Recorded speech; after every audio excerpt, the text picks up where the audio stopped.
Are we on? Hello again, everybody. David Clary along with Vashon Knowles. We are at Sevier County High School getting set for the sectional baseball tournament. The Wildcats of Oak Ridge taking on the home team and Region 1 champions, the Smoky Bears of Sevier County. First time we've broadcast here in a long, long time, to be honest with you, but we are situated in not what would be the perfect place to broadcast a ball game, but Sevier County has been very nice. They have given us a tent in case it rains. They have provided power for us, but they just don't have a great place for us to broadcast the ball game. Vashon, though, you'll be doing your best. I know it's not a great angle, but hopefully the fans will be able to watch what's going on. Yeah, that's I hope for the same for them and anybody watching. I apologize if I miss anything, but I'm gonna try my best. Yeah, just the angle is not good, so don't blame him. We'd like to thank Chris Sharp with Urban Engineering for helping us with our rights fee today. Let me run down the starting lineups. Carson Martin leads things off for them. Eli Koch will be batting second. Hamilton will be batting third. He'll be the catcher. Brady Scott will be the first baseman, hitting fourth. Jacob Green will be the designated hitter, hitting fifth. Knox Crumbly will be the number 6 hitter. He's the center fielder. Christian Hoffman will play third base. Braden Huffaker will play second base. He'll hit eighth. And Mason Ellis will be the shortstop. He'll hit ninth. The pitcher is Anakin Flanagan. That is the starting pitcher for the Sevier County Smoky Bears.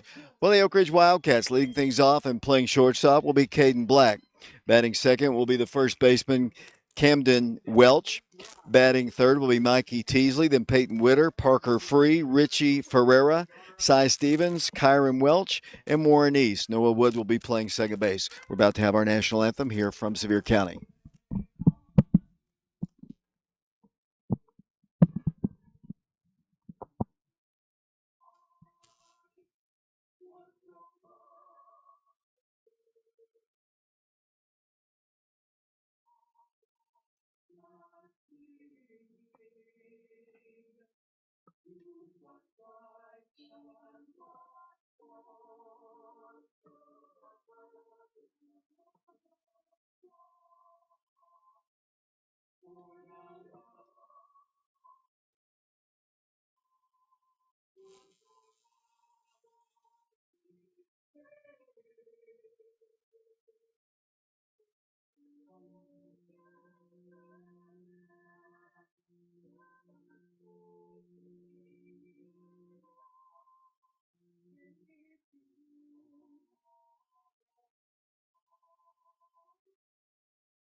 It's our national anthem here from Sevierville at Sevier County High School, getting set for sectional baseball. The Wildcats taking on the Smoky Bears as we broadcast from the first base side, just outside the dugout. Vashon Knowles will be doing his best to do the best camera work he possibly can do, and we'll hope that you'll be able to enjoy this game. This is a series. The two teams will play again tomorrow, starting at 3 o'clock with a perhaps only one game, perhaps a doubleheader. The second game would follow immediately following that ball game.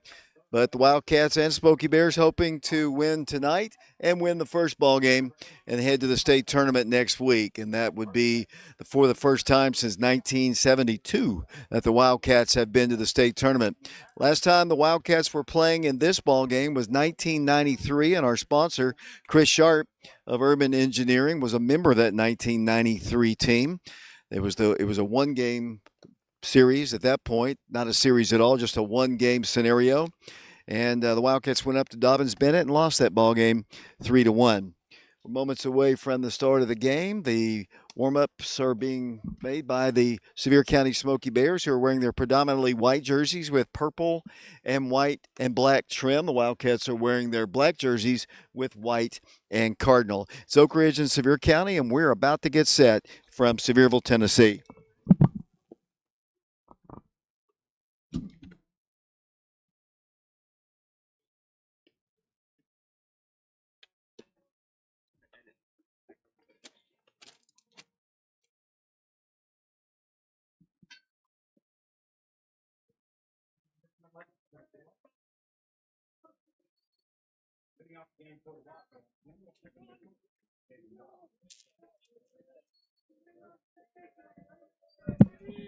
Leading things off for the Wildcats is Caden Black. Caden is a senior, hits from the left side.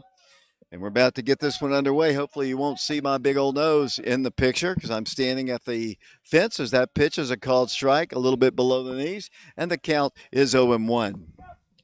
They're working with 3 umpires today on this Sevier County field. Caden steps in. The pitch to him is up high and outside. We don't have the same vantage point that we had, obviously, at Farragut, as you can see on your screen. Caden back in. 1 ball, 1 strike. Hit to the second baseman. Catches it right in the face, but he throws out Caden for out number 1. Ball was hit hard. 1 hop to the second baseman. Had to come up quickly with his glove, and he records the out, and that is out number 1 here in the top of the first inning. Batter now will be Camden Welch. Cam bats from the left side as well. He is a sophomore. Had some pretty good games, obviously pitching in the district and the regional tournament. Martha and Tommy watching our broadcast today, as are others. We'll talk about that as we progress. 1 strike the count. Sectional ball game here from cloudy, overcast Sevier County High School. Second pitch is in there also for a called strike, and the count is 0-2. I do appreciate them providing this tent for us. We're not under it as we speak, but we could be in case it does rain. Cam back in. Anakin on the mound, the pitch. That's down low, a ball.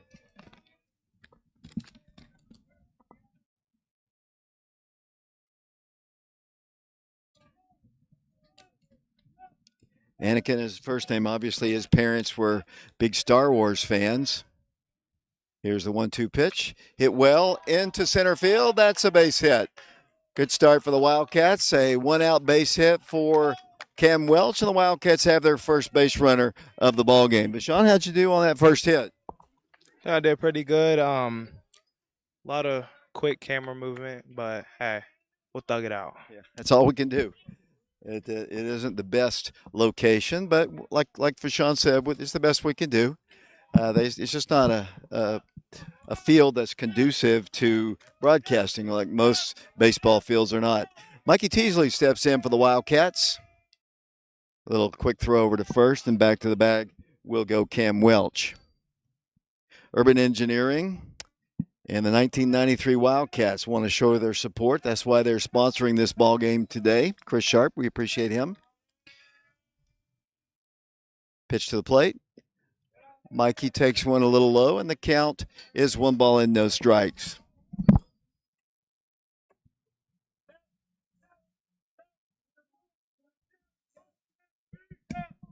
Teasley steps back in. He's a right-handed hitting sophomore. Runner at first. 1-0 pitch. Hits softly to the second baseman. He boots it. The shortstop does. The Wildcats will have runners at first and at second as the ball just kind of a little bloop on the infield. The shortstop couldn't come up with it. And Mikey Teasley is aboard. And thank you, Bashan. And the batter now for the Wildcats will be the designated hitter, Peyton Witter. We'll have a courtesy runner in the ball game now for the Wildcats, and that'll be Izzy Mitchell. Izzy will be the runner for Mikey. Lead runner is Cam Welch. The Wildcats have 2 on here in the top of the first inning. It looks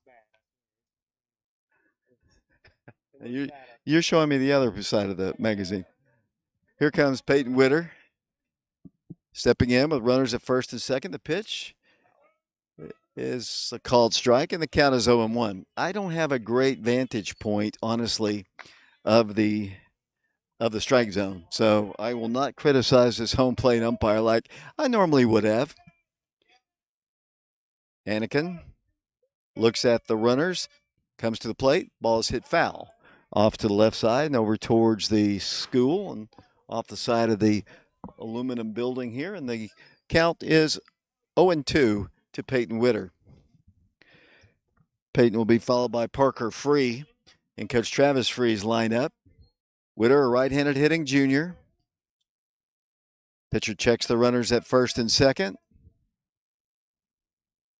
and he'll take a throw back to second. And Camden Welch had hardly moved off the bag, and he's easily back to the bag. Now, Izzy takes a big lead off of first. They're playing behind him, as you might see on your screen. 0-2 pitch. Here it comes. That hit him. Bases loaded. He had an 0-2 count, and he came in two inside on Peyton Witter, and the Wildcats have loaded the bases with one out here in the first inning. Parker steps in. Parker's had some big hits in the postseason, in the district tournament, the regional tournament as well. Sweet 16 is where Oak Ridge and Sevier County are, and going on at Farragut tonight, the other team from Region 1, Science Hill, Johnson City Science Hill, involved in a game with Farragut in a 3-game series. We'll be back up here tomorrow for a 3 o'clock game. Wildcats trying to jump on top here early. Bases loaded, one out in the first. Parker takes a strike, and that's one thing he has done. He has hit the strike zone. Parker, free. Back in. No balls, one strike to him. Pitch. He takes a ball, perhaps inside, and the count is 1 ball and 1 strike. Look at your picture here, exactly what you've got. Yeah, good job. I was just looking. 1 ball, 1 strike. Pitch to Parker. Hit hard. In the hole, 1 run in. Wildcats will play station-to-station baseball as Parker picks up an RBI single. And the Wildcats have a 1-0 lead over the Sevier County Smoky Bears. It's 1-0 Wildcats in the first, and Parker will be replaced on the base paths by Carson Fagan. So the Wildcats have good speed on the base paths. They have Izzy Mitchell at third, Peyton Witter, and Carson Fagan. The batter now for the Wildcats will be Richie Ferreira. Richie played about as well offensively as we've seen him all season in the regional tournament. He bats with the bases loaded, and the pitch to him, he swings and he misses, and the count is 0-1. 1 out here in the first innings, 1-0 Wildcats. Oak Ridge, they say that infield single off the bat of Mikey was a hit, so we'll go with that. The official scorekeeper has Oak Ridge with 3 hits. Pitch is ripped, foul. Down the left field line, just off the netting, home of the Smoky Bears on the left side, and the count is no balls and 2 strikes. Will Maddox is the assistant coach. He's talking with his runner at first, Carson Fagan. Travis Free is the head coach of the Wildcats. Back in, Richie Ferreira. Bases full of Wildcats. 1 out here in the first inning. Timeout is asked for by Richie. Kind of slows things down just a bit. And back in he goes. Richie will be followed by Cy Stevens in the Wildcat lineup. Wildcats could like to get a few more here in the first. They've got the bases loaded. The pitch. Hit on the ground to the shortstop. They've got 1 at second. Here's the throwback, not in time. And the Wildcats score another run. Another run comes in. They get the force at second. Give Richie the RBI. In to score is Izzy Mitchell. And the Wildcats now lead it by a score of 2-0. And Richie will be the base runner. He picks up an RBI on the fielder's choice. Wildcats have him on the corners now, though, with 2 outs. And the batter is Cy Stevens. Top of the first inning. Threatening skies here at Sevierville. Hopefully we'll get through it. I think tomorrow's forecast is much better for no rain, I believe. Richie takes good lead at first. They're holding him on. And a little soft toss. Comes over this way. One thing I can see, if he throws one wild, Vashon, we're in the line of throwing of the pitcher if he throws to first. Oh boy. Yeah, you're right, man. Save the camera. Ball's hit to the second baseman. He gets the force at second. But the Wildcats score 2 times here in the top of the first inning to take a 2-0 lead in this sectional game number 1 here from Sevier County High School. My name is David Clary. Once again, I'd like to thank Urban Engineering, Chris Sharp, and the 1993 Baseball Cats. They were the last team that made it to this round. And I was trying to think of some of the names who were on that team, some of the seniors and some of the juniors on that team. It's been a long time, but a lot of you might or might not remember these names, but Bruce Atkinson was on that team. I think he's a pharmacist in Oak Ridge. Jeff Bryant, he was on that team. He played football, was an all-state football player for the Wildcats, coached many years, and I think he's coaching at Grace currently. Eli Crosby, Jason Fisher, Jeff Huckabee, Josh Jernigan, Tony Johnson. And Tony Johnson, you might know him, Vashon. That is Jenna's dad, was on that 1993 team. Michael Langenberg, he was on my crew. John Schuster, Jeff Wise, along with juniors Chris Sharp, who is sponsoring our broadcast, paid the rights fee, along with Brad Teague, Aaron Joslin, Pete Blair, and Deara Patterson. Those are the names that I honestly could remember from that team. And they were off that 1993 team. I don't remember the sophomore class. I do remember the seniors and the juniors who participated. That team lost to Kingsport Dobbins Bennett. But we'd like to thank Urban Engineering and the 93 Wildcats for sponsoring. Tomorrow, the Wildcats' first ball game, and hopefully their only ball game if they've won, will be sponsored again by Lynn Hart, who was on the team right before that in 1992. They went a ways, but not as far as this team has. Getting ready to start the bottom half of the second inning. Laptop is the most important thing to keep dry as it is raining here once again. And the left fielder, Carson Martin, steps in. These two teams split during the regular season. Why does it always rain when we have a big important ball game? As Martin will step in, he bats from the left side. The pitcher for the Wildcats is the sophomore Mikey Teasley. I'm sorry, Vashon, I know you're getting wet, but I'm used to it from last Monday, but I can always move over here, I guess. As the first pitch from Mikey is a ball, 1 ball, and no strikes to count. No, but it's better than the laptop. Second pitch from Mikey is outside, and the count is 2 balls and no strikes. We might have to put that bag over the top of the camera as the rain falls here. Mikey from the line, the pitch to the plate is a called strike, and the count is 2-1. 2-0 Wildcats as we play here at Sevier County, and it's raining. And they said they had a little bit of a window. There's a swing and a miss. Hello, Miss Free. As the Wildcats have a 2-0 lead here in the first inning. As Martin steps back in, and here comes the 2-2 pitch. Hit on the ground, foul up the third base side, and the count is 2-2. Coach, you got a little bit of an umbrella here you can watch. Poor Vashon has to be out in the rain with an old umbrella and a plastic bag. 2 balls, 2 strikes. Mikey to the plate. That pitch, I believe, is foul ball. 2 balls and 2 strikes.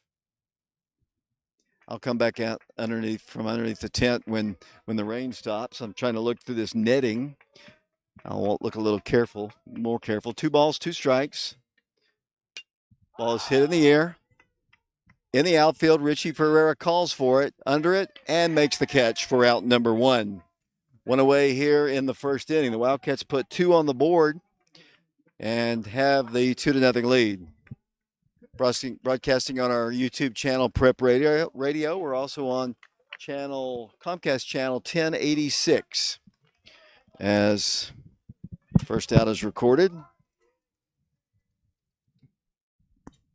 And Eli Koch is the batter. He plays right field for the Smoky Bears. Another lefty facing the right-handed throwing Mikey Teasley.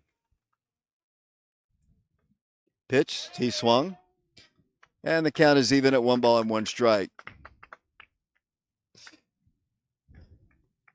We might want to, Vashon, put the mixer in that other bag if possible. Yeah. Raining much harder now. 2-1 strike. Lefty back in. Swing and a miss. That evens the count at 2-2 strikes. Mikey Teasley, the last time he pitched a little over 25 pitches in the Farragut ball game. As poor Vashon's having to keep all the equipment dry, and myself, I'd suggested that we set up underneath the tent, but that pitch is a ball, I believe, and the count, I believe, now is 3-2. Pitch is evidently inside, and according to the scoreboard, the count is 2-2. Two pitch is just a little bit low, and the count definitely is full now. 3-2 strikes. Hopefully, it won't be a long rain. Pitch, cut on a miss, and that is a strikeout, and down goes Hamilton. And that's out number 3. I missed an out somewhere just trying to get our equipment. We go to the top of the second inning. We are live at Sevier County High School on our YouTube channel, Prep Radio, and we'll be back to Sevierville following this break.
David Clary back here along with Sean Knowles and Rainey Sevierville.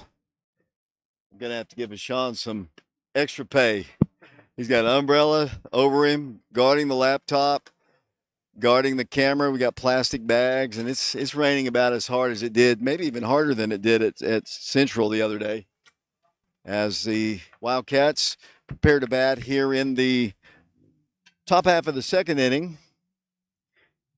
And what's that? Yeah. Leading things off for the Wildcats will be Kyron Welch.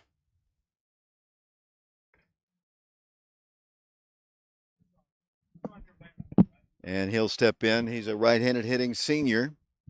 Rain falling. I'm sorry, Vashon. I feel bad for you out there.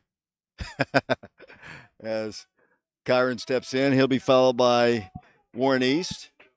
And then top of the order to Caden Black once again. 2-0 Wildcats. Pitch.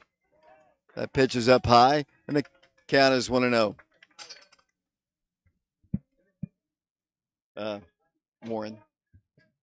Kai steps back in. The pitch to him is a strike, and the count, I believe, is 1-1 strike. Nobody on, nobody out. We're in the second inning. Oak Ridge on top, 2-0. Pitch to the plate. That's down low. 2 balls and no strikes. Why is it? Does it always rain in these big ball games? I know. It's crazy. Every game, it's raining. It's a test. That was Christy Free. That's the head coach of the Wildcats' wife. 2 balls and 1 strike, but she's enjoying a sandwich under our tent. 2 balls and 1 strike. The rain seems to be dying down. The pitch is hit foul up the first base line and out of play.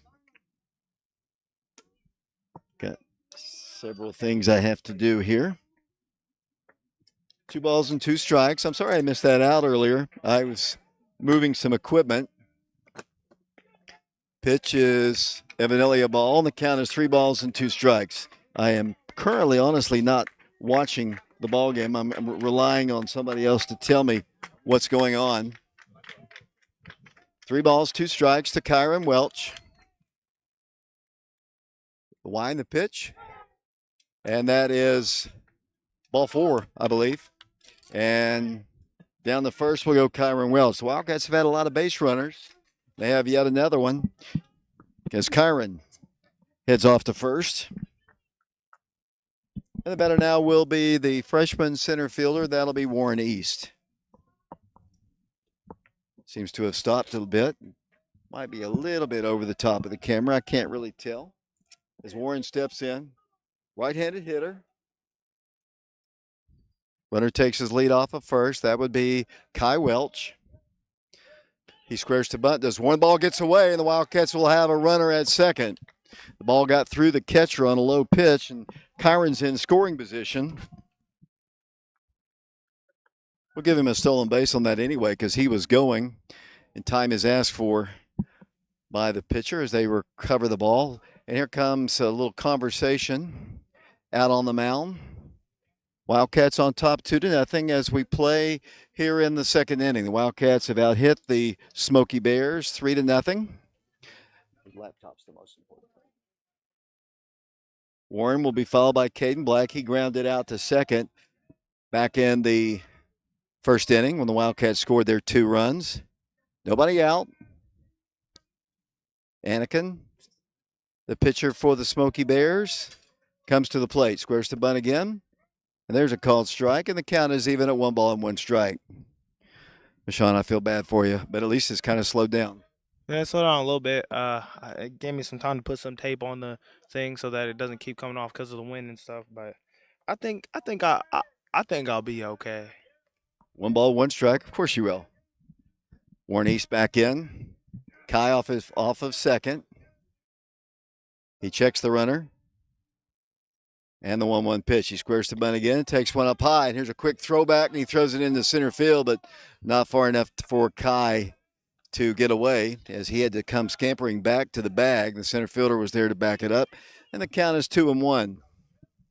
Winner of this game will be in the driver's seat tomorrow, and whoever wins 2 of the 3 games in this series will head to the state baseball tournament. The Wildcats have not been to the state tournament.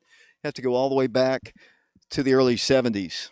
And that was a Buddy Pope coach team back in the day. They lost to MBA, I think, their last game.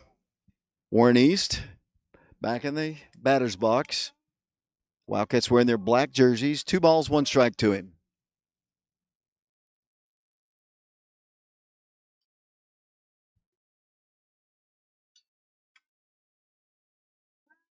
Once again, he fakes a throw back to second, and Kyron's back to the bag. First game tomorrow will be at 3 o'clock. And hopefully not a second if the Wildcats can win both. But they'll follow 30 minutes after. Here's the pitch to Warren. That is low and inside. And the count now is 3 balls and 1 strike. He got in trouble in the first inning. He had the bases loaded. The Wildcats were able to put 2 on the board as the rain starts down again. 3 balls and 1 strike. We appreciate Sevier County. Coach Casey Taylor, Coach Atchley, their athletic director, providing this little tent for us. Although Havashan and I are standing out from underneath it. 3 balls, 1 strike. The pitch hit in the air, foul. Back over towards the press box, which they have a press box. It's just not big enough for all of the people that needed to go into it. And the count is full now, 3 balls and 2 strikes. Kyron Welch is the runner at second. He walked. As the rain falls again. Threatening cloud coming from the Knoxville area. The pitch hit in the air. Shallow right field. The second baseman over and makes the catch for out number 1. So back to the top of the order we go to Caden Black. Caden grounded out his first time.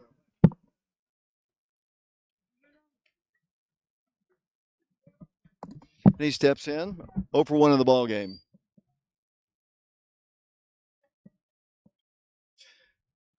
Got a couple of the Wildcats standing on the fence there. I can't quite see as clearly, but so I'll step out of here in the rain again with you, Vashon, so I can see. This fence is too tall. 5'2", buddy. I'm not 5'2". I'm 5'9" and happy. Caden steps in, runner at second. 1 out. Lefty versus righty, the pitch. That's a little high and outside, and the count is 1 ball and no strikes.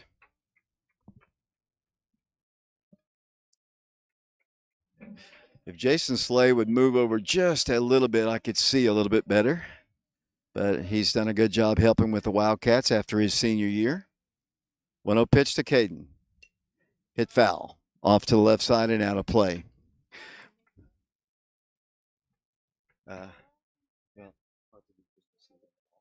I really need to be outside there, but thank you. 1 ball, 1 strike. Senior Caden Black back in.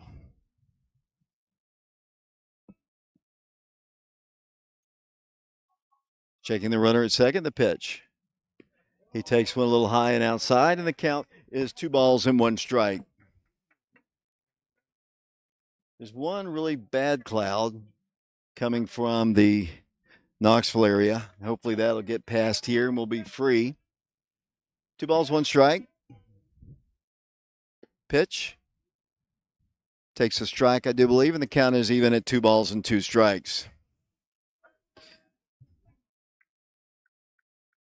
The person I feel most badly for is Vashon out in the rain. I've said that several times. I'll come out here with you again.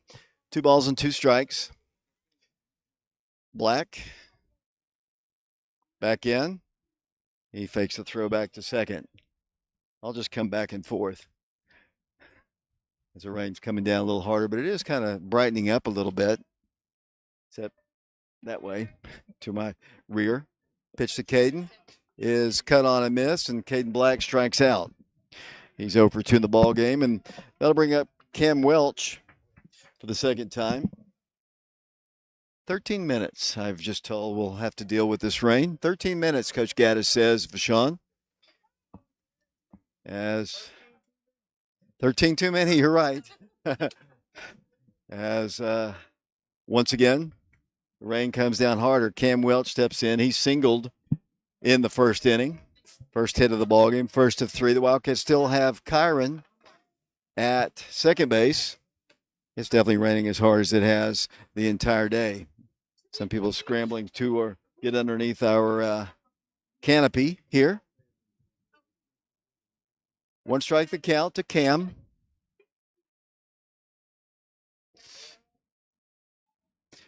And he fakes the throw back to second. Kyron Welch is the runner at second base.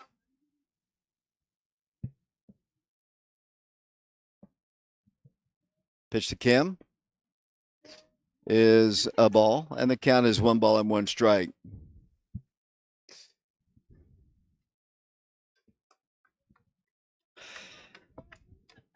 I took a day off from work today to stand in the rain.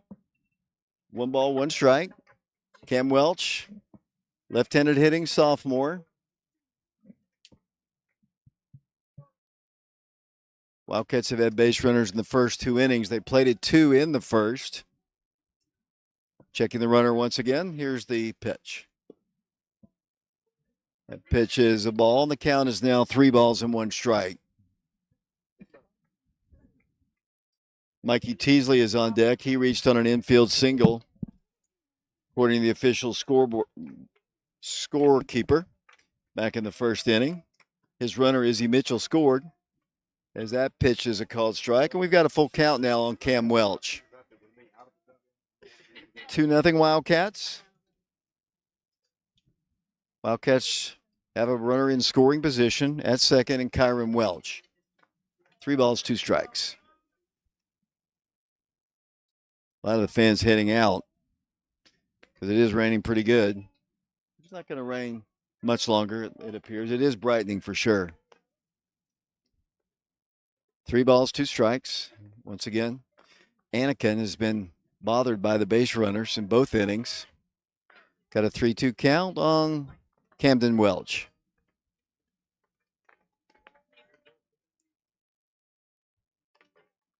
Surprise came in and stepped out. The pitch is down low, and that's ball 4. So the Wildcats have runners at first and second with 2 outs, and the batter is Mikey Teasley. Mikey had an infield single in the first inning. We're in the top of the second at rainy Sevier County High School. And Mikey will step in. I really need to step out and see what's going on. I can't really see clearly. I don't mind getting a little wet. Not yet. It hasn't been 13 yet. As it is kind of slacking up a bit, though, to be honest with you. Here's the pitch to Mikey. That's down low, a ball. 1 ball and no strikes to count. So I mentioned Chris Sharp and Urban Engineering paid our rights fee. Chris was a member of that 1993 team that went to the section, lost to Dobbins Bennett in the section game back then in 1993. We haven't been back since. 1 ball, no strikes. Runner at second is Kyron Welch. The runner at first is his little brother, Camden Welch. The check of the runners, the pitch. Mikey hits it hard to right at the right fielder, though, and he makes the catch for out number 3. Wildcats pick up a couple more base runners. They leave them stranded. We go to the bottom half of the second inning of this sectional ball game being played here at Sevier County High School, home of the Smoky Bears. Done baseball, basketball, and football here over the years, and first time we've ever broadcast from this location. We're going to take a break. We'll be back in a moment.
Welcome back once again to Sevier County High School.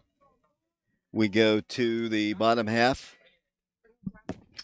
of the second inning. Leading things off will be Brady Scott, the first baseman. Mikey Teasley's first pitch is a ball, and the count is 1 ball and no strikes. Ball hit in the hole, right past the shortstop. Taking a wide turn at first. Warren comes up with it quickly. The ball just got past Caden and Noah Wood out in the infield, and that is the first hit of the ball game for the Smoky Bears. The batter now will be the designated hitter, Jacob Green. He's hitting for the pitcher today, and he steps in. The rain has slacked off considerably.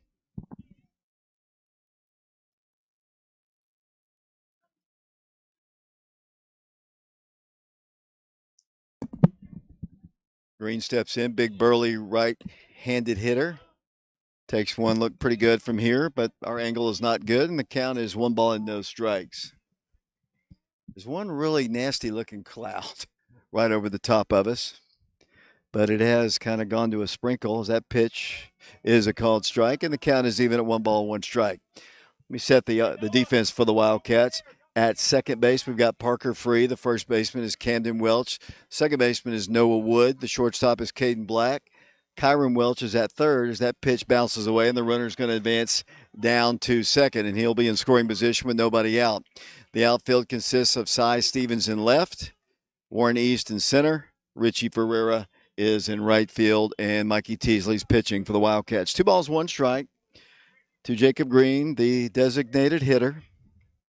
He represents the tying run. He looks like he could do it. He's a big guy. The wind from Mikey, the pitch, hit on the ground. Third base side and foul.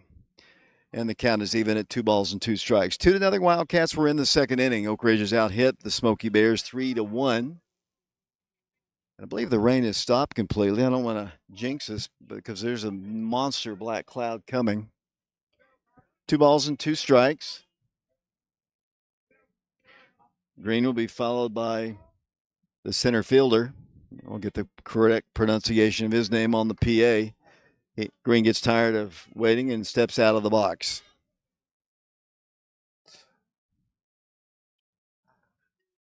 At least it's quit, Bashan. That's all I can say. 2 balls and 2 strikes. Pitch to Green.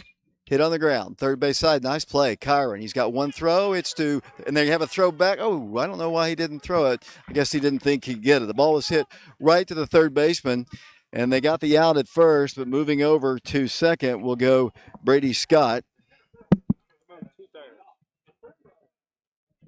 And really nice play by Kyron. The ball was hit pretty hard. He fielded it and did the right thing. He checked the runner at second before he threw. But then as soon as he threw, he came on in to third, and they've got a runner at third base with 1 out. And the batter is Knox. That pitch is down low. And the ball is, and it's 1 ball and no strikes. As usual in these rain games, it just destroys the roster, so it's hard for me to see. I do know his first name is Knox. Mikey checks the runner at third. The pitch bounces at the plate, and the count is 2 balls and no strikes. Christian Hoffman, the third baseman, is on deck for the Smoky Bears. 2-0 Wildcats. This is not an elimination ball game. It's the best of 3 series.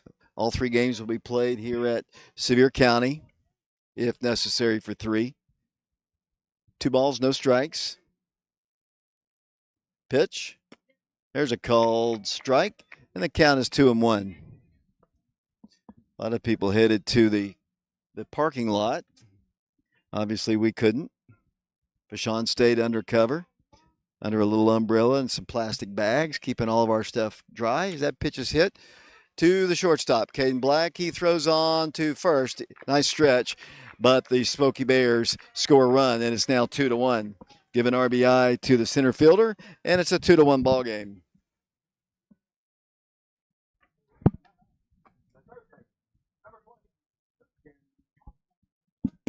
Christian Hoffman is the batter. 2 outs, nobody aboard now in a 2-1 ball game. Mikey trying to get out of the second inning with the lead. Hoffman takes one low, and the count is 1-0. The Wexler family watching our broadcast in Murfreesboro right now. Just saw the principal of Oak Ridge High School, Drayton Hawkins, roll in. Cut on and missed. Count is even at 1 ball and 1 strike. We'll check the We'll check the chat in a moment to see who else might be watching our broadcast. We'll be back here tomorrow as that pitch is another called strike. As I mentioned, we appreciate Urban Engineering and the 1993 Baseball Cats and showing their support for the future Wildcats after they left. And there's a strike. I'm going to have to throw him out, and Parker's throw is a good one to Cam Welch for out number 3. But the Smoky Bears cut the lead in half. It's now 2-1 Wildcats. We go to the top of the 3rd inning here at Sevier County High School. The Wildcats lead it 2-1. We'll be back in a moment.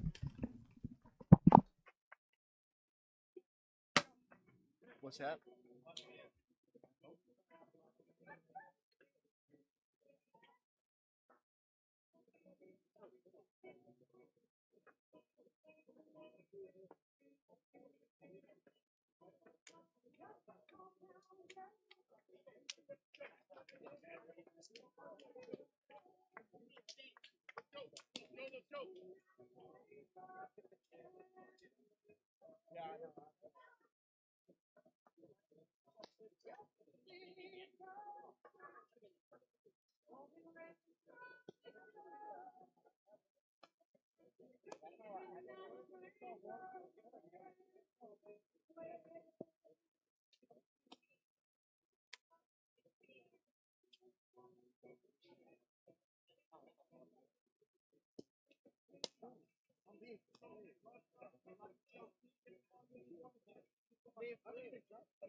Leading up third for the Wildcat, designated hitter.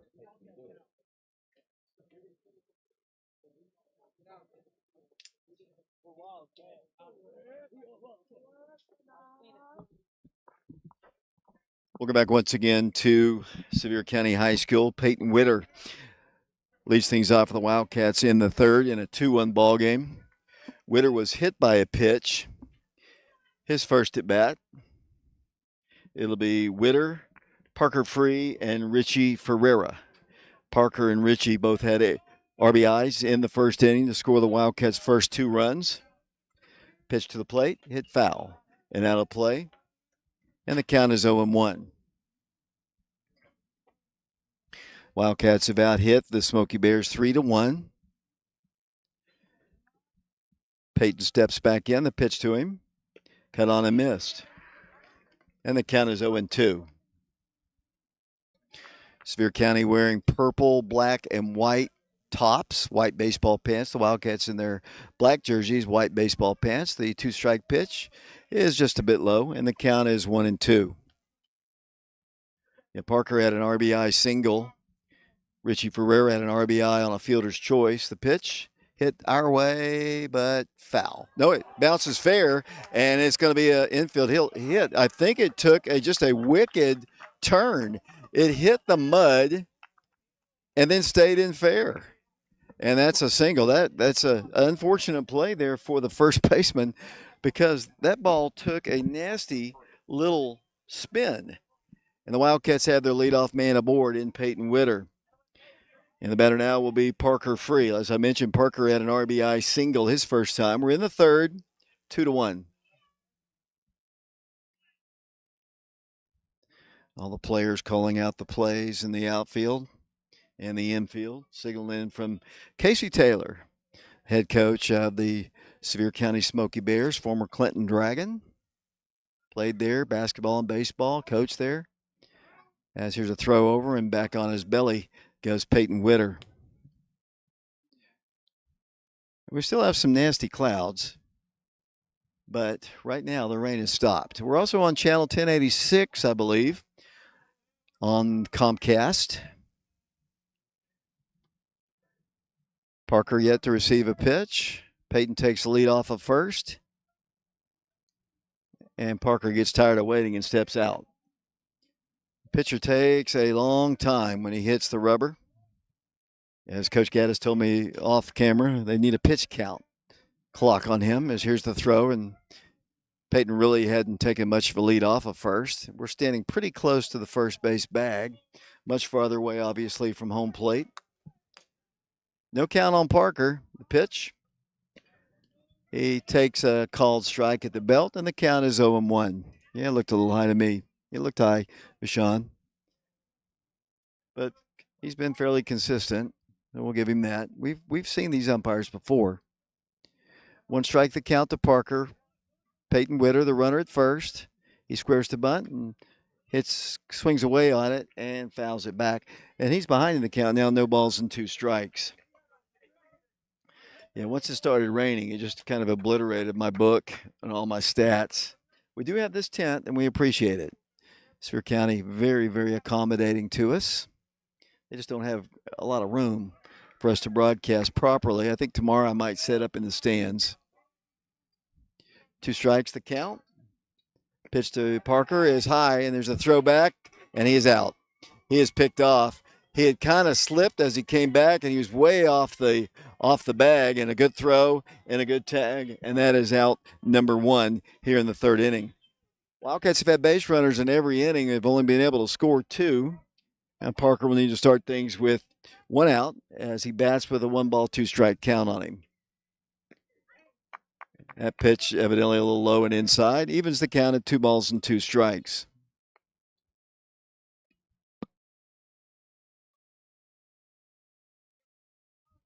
Parker is a freshman playing catcher today as usual. He takes ball 3 down in the dirt, and the count 3-2.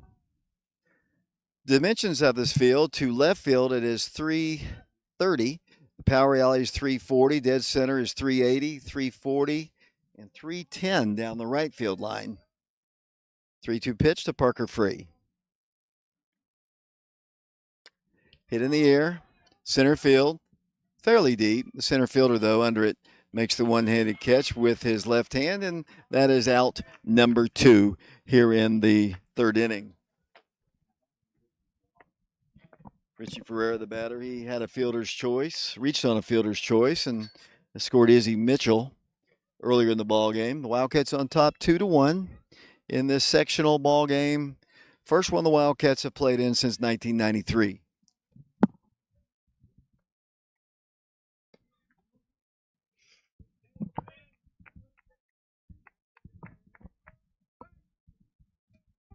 Richie bats from the left side, had 4 hits on Saturday. He has another hit here. He hits that one to center field, just put the bat out and hits it into center field, and he scampers back to the bag. We took that wide turn, and Coach Free's upset about something, but Richie has a base hit, and the batter is Cy Stevens. What happened was, he hit the ball in, he took a wide turn, then the ball was thrown in. It eluded the second baseman all the way past, and Richie might have been able to reach second base. I think that might have been what Coach Free was upset about. As the batter will be Cy Stevens. Maybe the communication telling him that maybe he should go. As Richie is the base runner at first. We're right in the line of sight. If he throws high over to us, I could be knocked out for a while. Here's the throw over, and Richie is back to the bag. Cy grounded out his first time. He is 0 for 1 in the ball game. Little sidearm action in there for a called strike, and the count is 0-1. The weather is definitely improving as we broadcast from Sevier County on what used to be Channel 12. Richie not going. The ball's hit on the ground into center field. That's a base hit. So the Wildcats have back-to-back hits. Cy Stevens with a single. The Wildcats continue to get base runners. And that is hit number, according to the scoreboard, number 6 for the Wildcats. And the batter will be Kyron Welch. Kai reached on a walk his first time. Runners at first and second. Base hit could mean a run. Not a whole lot of room to run on the right field corner, but good enough. As I mentioned, it's 310 to right. Kyron steps in. Good leads by both runners. They're playing behind the runners. 2-1 Wildcats, and here's a fake throw back to second. He takes forever. to pitch. He has faked back to second several times when he's had base runners. Here's the pitch to Kai. He takes one in there at the knees for a called strike, and the count is 0-1. Appreciate all of you watching. Appreciate Chris Sharp with Urban Engineering for paying our rights fee. He was a member of the 93 team that last went to a sectional, along with his teammates. I mentioned some of them earlier as that pitch is cut on and missed. And the count is 0-2 to Kyron Welch. Kai will be followed by Warren East, but there are 2 outs in the inning. He's thrown a lot of pitches. I don't know exactly how many. I could find out, but we're a long ways away from the pitch count keeper. 0-2 pitch. Called strike 3, and that is out number 3. Took one at the belt on the inside half of the plate. The Wildcats strand a couple more base runners. But they do pick up a couple more base hits, and like I said, they're running the pitch count up. We go to the bottom of the 3rd inning here at Sevier County High School, Oak Ridge. On top by a score of 2-1. Appreciate it. 2-1 is our score. We'll take a break. We'll be back in a moment.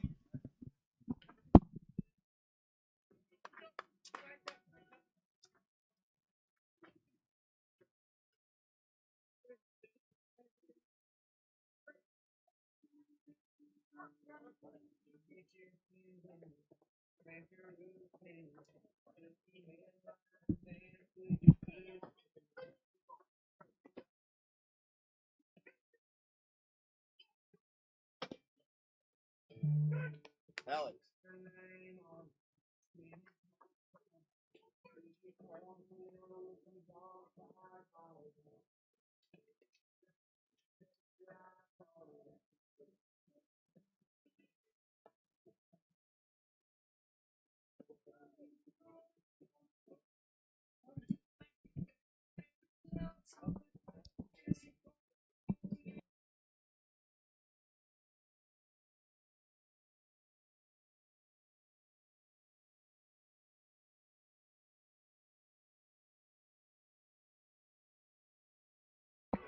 Welcome back to Sevier County High School. Appreciate Urban Engineering and the 1993 Baseball Cats. Chris Sharp and others for helping us with our broadcast, paying our rights fee. Last time I mentioned this earlier, I want to get some of these names in, and if I forgot somebody, I apologize. It's been a long time, 31 years since I last saw this group, but I was thinking about this team earlier today, the 93 team that went to the sectional, the only team that actually played in what was called a sub-state at the time. 71 and 72 teams went differently. I'm not sure exactly how they got to the state, but the one and only sub-state we went to, it was in 1993. As Mikey is ahead in the count, there's a nice play by Kyron Welch and a nice throw to his brother, and that is out number 1 here in this 3rd inning. 2-1 Wildcats.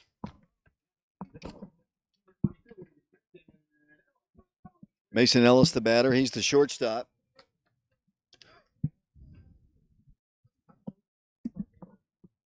Did you really? Bashan said he played with him in the All-Star game, the football All-Star game. He's their shortstop, 9th hitter in their lineup. As I mentioned, I was trying to remember some of those guys off of that 93 team. Bruce Atkinson, Jeff Bryant, Eli Crosby, Jason Fisher, Jeff Huckabee, Josh Jernigan, Tony Johnson. And there's a pitch out of the strike zone. The count is 2 balls and no strikes. Michael Langenberg, John Schuster, Jeff Wise, Chris Sharp were Brad Teague and Jaws as the ball is hit to right field. Richie Ferreira is going to make the play eventually, and he does for out number 2. So 2 up and 2 down for Mikey Teasley here in the 3rd. Brad Teague, Aaron Joslin, Pete Blair, and D.R. Patterson were the upperclassmen on that team, and I just don't remember the sophomores. There's probably some steady ones, but I just don't remember them. Back to the top of the order we go to Carson Martin. He flew out to the outfield. Richie back in the 1st inning. 2-1 Wildcats. Mikey's first pitch is a called strike. No balls and 1 strike. We're on the first base side, as you can see. I'm under the tent. Bashan's in the ants. I was telling him, there's a lot of bugs over here, and and he started making fun of me. But he's having to deal with them now as that pitch is a called strike, and the count is 0-2. 2 outs here in the third. Sectional ball game here at Sevier County High School. Teasley trying to get a 1-2-3 inning for the first time since the first. They scored their only run in the second. That pitch, I think, hit him, and it did. So Martin will head on down to first base, and he represents the tying run. And the batter will be Eli Koch. Eli was a strikeout victim. He's the only guy that I did not see bat in the first inning. He's a left-handed hitter. I was moving equipment under the tent, which was so nicely provided by Sevier County. 2-1 Wildcats. Number 2 hitter in their lineup. They have a runner at first. He represents the tying run. Mikey checks the runner. Let me get out of his line of sight, not to distract him. Runner is going. The pitch is hit softly to the pitcher. Mikey fields and throws out number 3. Little soft grounder, and that is the third out of the inning, and Koch is retired. 1, 2, 3. They pick up a base runner. They leave them stranded. We go to the top of the fourth inning in this sectional ball game here at Sevier County High School. The Wildcats on top 2-1, and we'll be back to Sevier County High School in a moment.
Welcome back once again to Sevier County High School. David Clary, Vashon Knowles.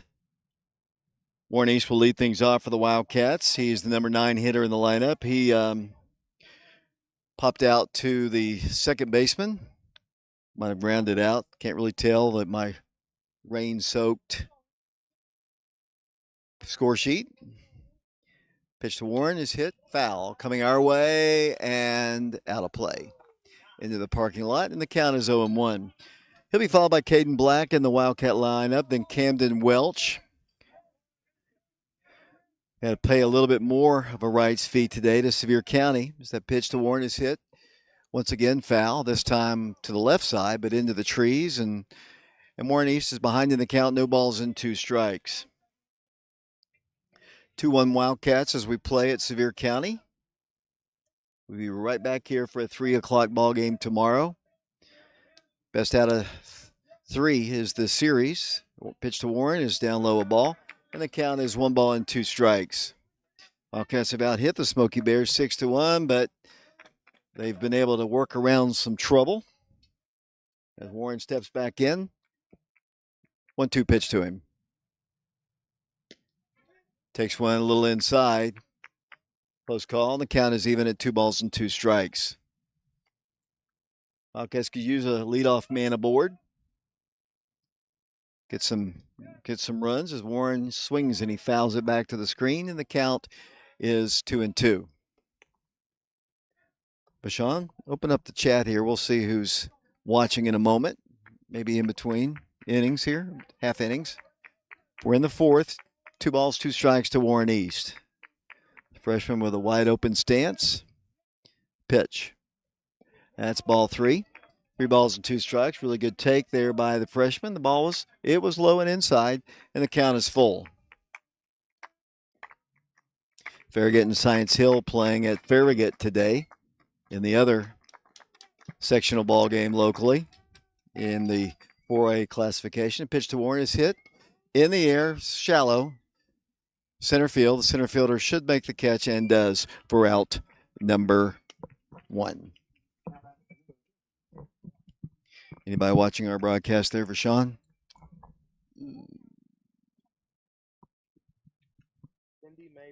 Cindy Maples, as usual. Jason Blanton. Ben George. Chris Sharp, who is sponsoring our broadcast. We appreciate him and Urban Engineering. Chris, you can help me maybe on some of those sophomores who were on that team. I know you were a junior.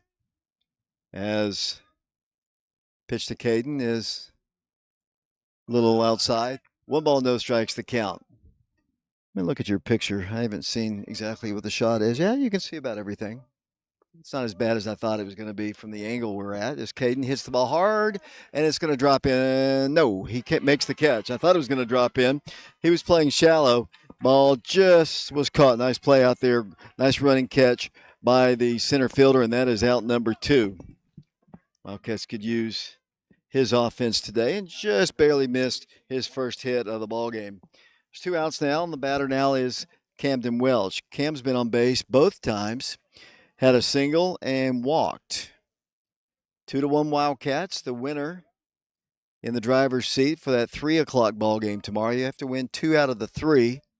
As Cam hits the ball hard to the shortstop. He feels it, double clutches, but throws on. The Wildcats go 1, 2, 3 in the 4th inning. As I mentioned, back in 1993 when the guys went and played Dobbins-Bennett, it was a 1-game series. What I remember about it, it rained. And the Wildcats lost it. I think the final score was 3-1 was the final score of that ball game. Here it's a series, much better because baseball obviously is a series sport. We'll take a break. Wildcats on top 2-1. We'll be back in a moment.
Welcome back once again to the bottom half of the 4th inning in a 2-1 ball game. The batter is Bulger Hamilton. He is the catcher for the Smoky Bears. He was a strikeout victim to close out the 1st inning. He's the leadoff man here in the 4th in a 2-1 ball game. As Mikey comes to the plate, that pitch a little high and inside, and the count is 1 ball and no strikes. I knew when I put this white shirt on, I should not wear it because we were going to get muddy. Swing and a miss, and the count is 1-1. And, of course, it rained, and, of course, it got muddy once again. But that's okay. I'll trade a little muddy shirt for a win any day. That pitch is hit in the air, foul territory over by the Sevier County dugout and over the top of it, and the count is 1-2. It'll be Hamilton, Scott, and Green, the scheduled 3 in Casey Taylor's lineup. Two teams split during the regular season. The Wildcats won at Bobby Hopkins, and Sevier County won up in Kingsport. 1 ball, 2 strikes. The pitch, cut on and missed. And that is another strikeout. And for Mikey Teasley, that is strikeout number 4 in the ballgame. And the batter now will be Brady Scott, the first baseman. Outfield remains the same. Cy Stevens in left, Warren East in center, Richie Ferreira in right. The infield, first base Cam Welch, second base Noah Wood getting a start. It's been a while since Noah started at second. He's played a lot of the early ball games at second, but Alex Franklin, and why do I keep saying that? That pitch is a called strike. And the count is 0-2. Alex Franklin and Kai Welch have been playing a little second base for the Wildcats. Kyron is now playing third, obviously, when Mikey's pitching. Parker's behind the plate. No balls and 2 strikes. Pitch bounced at the plate, and the count is 1-2. Anybody else on the chat worthy of mention? Vashon Knowles? I'll get back to the 1-2 pitch here in a second. I'll let you read down through 1 ball, 2 strikes. I know Marjorie and Connor Matthews are watching the ball game. 1-2 pitch. Marilyn Darnell's watching. That is former Wildcats Tommy Laurendine and Michael Laurendine's mother. And that is Baylor Wright's grandmother. R.S. Smith watching our broadcast as well. 2 balls and 2 strikes. Brady Scott back in. He swings and misses, and that's another strikeout. And that's back-to-back Ks for Mikey Teasley. And that's out number 2 here in the 4th inning. And the batter now will be the designated hitter. That'll be Jacob Green. Green grounded out on a nice play by Kyron Welch back in the 2nd inning. Big burly guy, as I said, and that's the best way to describe him. He can probably hit the ball a long way if he got a hold of one of Mikey's fastballs. But he gives him a breaking pitch, and it's in there for a called strike. The ball's in 1 strike, the count. Pitch. That's outside and low. And the count is even at 1 ball and 1 strike. Did everything survive? I guess the table and everything is wet, but everything else seems to be okay. Functioning. That ball's ripped to the gap. Warren East is going to try to cut it off, and he does. It's going to only be a single. Not a whole lot of speed on the part of Green. But I knew he could hit the ball hard just by the looks of him. But he'll be replaced on the base paths, and he represents the tying run. Good hard hit single by Jacob. And there's 2 outs, and they'll indeed get a runner into the ball game for him. Jacob is the designated hitter. As the next batter steps in, that'll be Knox once again. Like I said, the water has kind of diminished his name. This guy had an RBI on a ground out. Here's a throw over to first, and back to the bag will go the runner. They ran early the first time they got a guy on base, and I would expect them to do the don't I'm going to step down. I don't Mikey to knock me down or get distracted by me because I'm right in his line of sight. As that pitch is a called strike, and the count is 0-1. Wildcats will play again at 3 against Sevier County in this best-of-3 series. 1 strike the count. Pitch. A little high and inside. Evens the count at 1 ball and 1 strike. Looks like some of the fans are heading out of here. Maybe they're expecting more rain. I don't know. 1 ball, 1 strike. Runner at first. Mikey looks that way and comes to the plate. Runner is going. Here comes the throw, and he gets past him into center field, but Warren backs it up, and they've got the tying run in scoring position.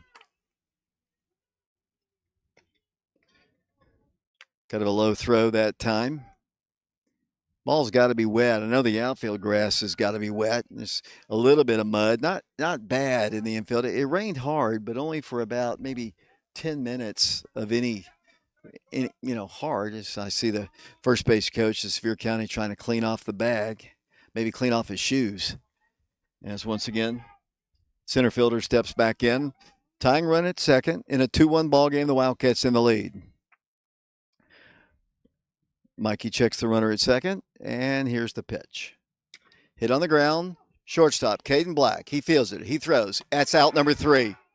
So they pick up another base runner. They leave him stranded. Good job once again of Mikey Teasley getting out of trouble. We go to the top of the 5th inning of 7 here at Sevier County High School. The Wildcats on top by a score of 2-1 in this sectional ball game.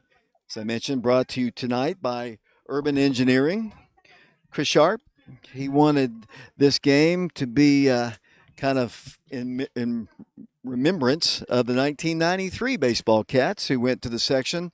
And the only other Oak Ridge team ever to do that was this one and the 1993 team. And they lost to Dobbins Bennett. Wildcats have not been to the state tournament since Joe Gaddis was in college. You have to go all the way back to the early 70s. The Wildcats, with a couple wins, would go to the state tournament, which will begin next Tuesday at Murfreesboro and various high school sites around. The Wildcats would love to get back there. I know, Jeff Henderson was a part of that team, I do believe, the last ones to go to the state tournament. Bino always listens to our broadcasts and is a big supporter of Prep Radio. We go to the 5th inning, 2-1 Wildcats. We'll be back in a moment.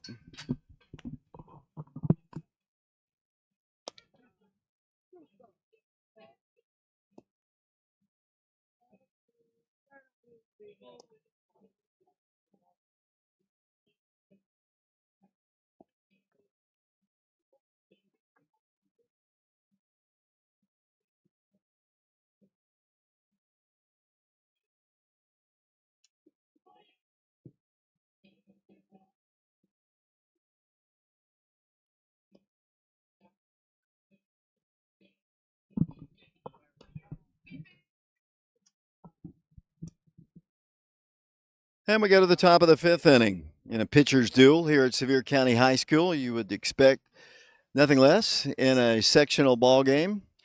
Leading things off for the Wildcats will be Mikey Teasley. Mikey had an infield single his first time.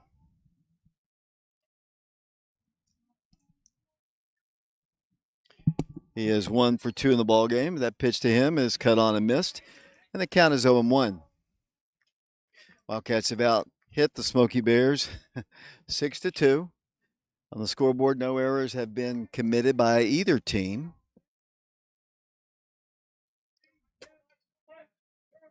One strike pitch. Cut on a miss.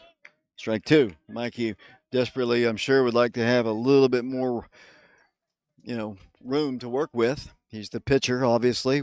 His team not giving him a whole lot of margin for error. It's 2-1 Wildcats. Here's the 0-2 pitch. Just a little inside. The Smoky Bear fans thought that was strike 3, and it was close. Borderline pitch. The count is 1-2.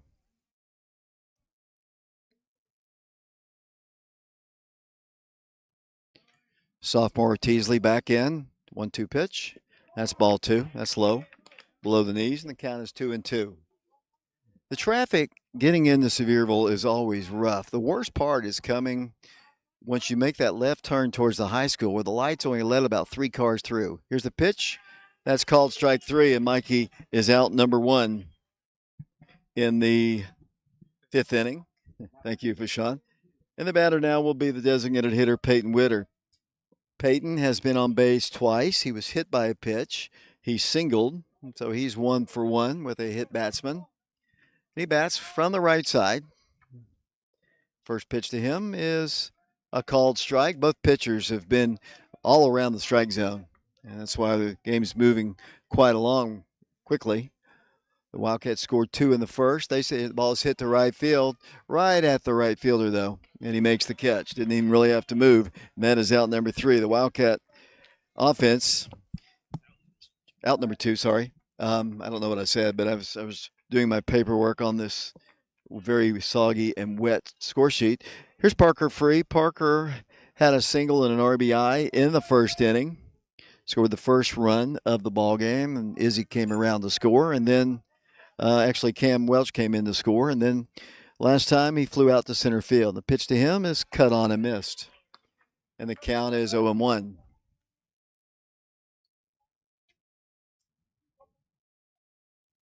Something smells good here. I don't know if you can smell that, Bashan. Pitch is evidently a little low and inside. Count is even at 1-1 strike. But the road in here, it just takes forever. Red light's like 3 cars in, and it's a backup. Ball's hit on the ground to the shortstop. He does field it fine, throws high, but in time, and Parker is out number 3 here in the 5th inning. We go to the bottom of the 5th inning. We are live at the sectional baseball tournament. The Wildcats of Oak Ridge on top of the Sevier County Smoky Bears by a score of 2-1. My name is David Clary, along with Vashawn Knowles. We'll be right back here tomorrow for a 3 o'clock ball game. Hopefully the deciding game if the Wildcats win this ball game. If not, Wildcats would like to play 2 and head on to the state tournament. Either way, we'd like to thank Urban Engineering once again. The rights fee TSSAA, and the fee goes up each and every round, and it did this time. It's now up to $300. But Chris Sharp, former Wildcat on that '93 team, paid our rights fee for us today. Urban Engineering, and he wanted these Wildcats to know that they were being supported by the 31-year ago team that went to the sectional. And I mentioned some of those players' names: Bruce Atkinson, Jeff Bryant, Eli Crosby, Jason Fisher, Jeff Huckabee, Josh Jernigan, Tony Johnson, Michael Langenberg, John Schuster, Jeff Wise, Chris Sharp. He was the guy who paid our rights fee, and thank you. Brad Teague, and I remember his dad was the public address announcer back then, Big Ronnie Teague. Miss seeing him around the ballpark. Aaron Joslin, Pete Blair, and Deara Patterson. They went up to Dobbins Bennett and gave it their best in the rain, but it wasn't enough, and Dobbins Bennett won that ball game. This team hoping to get a little farther than them, but they're going to have to hold on and get some more runs against this good Sevier County team.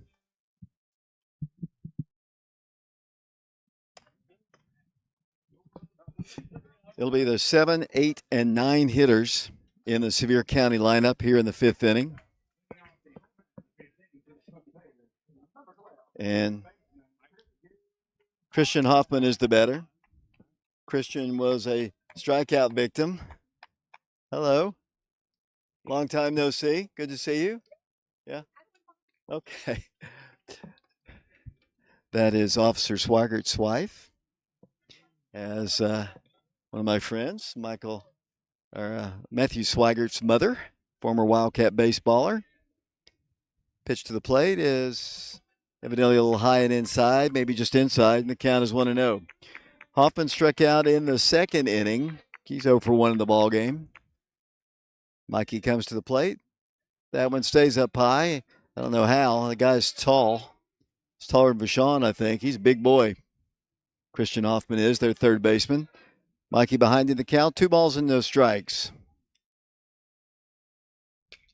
Pitch is hit foul. Out of play on top of this building. I don't know if this is the middle school or the elementary school. No, the junior high. So I, of course, went to Jefferson Junior High. That pitch is a ball. I know you went to middle school. You're one of those youngsters. 3 balls and 1 strike. Mikey trying to avoid allowing the leadoff man aboard in the 5th. Pitch. Fouled back to the screen. The count is full. 3 balls and 2 strikes. I feel the wind blowing once again. Hopefully that doesn't mean bad news. We are only about 10 minutes away from getting off of channel 1086 for the next show. Ball is hit in the air softly on the infield. Caden Black makes the catch for out number 1. He fell behind. Good job by Mikey for recording that out. Hoffman is retired for the first out of the 5th inning. And the batter now is Braden Huffaker. Huffaker is the 2nd baseman. He grounded out to Kyron Welch in the 3rd inning. He's the number 8 hitter in their lineup. Pitch to him. That's about nose level, and the count is 1-0. It's a nice facility, but it's just not conducive to broadcasting. If we had some scaffolding someplace, might be better. But we had to prop the camera above this fence along the first base line. 1-1 pitch. That's up high. 2 balls and 1 strike. Mikey's done a really good job with his control. He's given up 2 hits in the ball game, yet to walk a batter. He did hit 1 guy as that pitch stays up high. I hope I didn't jinx him. And the count is 3 balls and 1 strike. Mason Ellis is on deck. He flew out to Richie Ferreira, his only at bat. Mikey working quickly. That pitch might have even hit him, but they've got a runner on. Did that hit him or did he just walk? We'll just call it a walk. So 1 out. Number 9 hitter, Mason Ellis, the batter. Let's see if they're going to run. They've run a couple times. Trying to get that tying run in scoring position. Top of the order looming big. Coming up next. Good lead at first. Mikey. See if he comes over there. Nope. The first pitch. He squares to bunt and takes a strike. And the count is 0-1. Mason Ellis, as I mentioned, flew out to Richie Ferreira his last time. Ellis is the shortstop for the Smoky Bears. Checking the runner at first. The pitch. Called strike 2. Really nice pitch there by Mikey Teasley. It was either some kind of breaking pitch or change up, or I couldn't tell from my vantage point, but either way, it floated into the strike zone, and the count is 0-2. Here's a throw over to first, and back to the bag will go the runner. That is Braden Huffaker at first. A lot of moms are going to have to do some laundry on the white baseball pants before the next ball game. Another quick throw. Back to the bag he goes. Smoky Bears and the Wildcats. This is the 3rd meeting of the year. The Wildcats and Smoky Bears, as I mentioned earlier, split during the regular season. Runner not going. The pitch. Did he swing? Ball bounces away, but not far enough for the runner to advance. The count is 1-2. They asked for help, and he said he did not swing. 1 out, 1 on, 2-1. The Wildcats in the lead. Ellis back in. Sean, there's a throw over to first, and he's not taking a very big lead, but you want to keep him close. He represents the tying run. We got the top of the order coming up next, and Carson Martin. He's the leadoff man.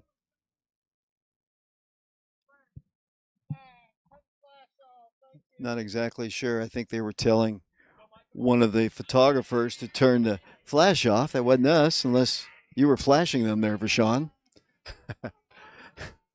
1 ball, 2 strikes. Runner not going. The pitch. Hit in the air. Right field. Warren East in right center. It's going to be Warren who makes the catch. And returning to the bag at first will go Huffaker. And that is out number 2 here in the 5th inning.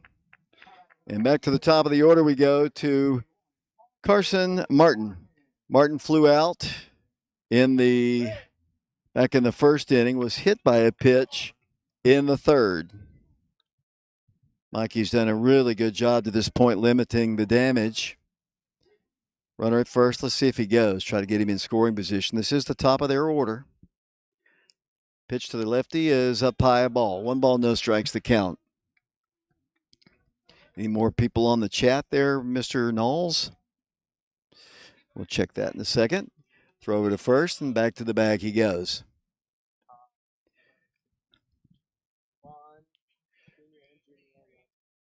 Ron Black, senior and junior watching. Pitch. Squares to bunt, takes a strike, and the count is 1-1.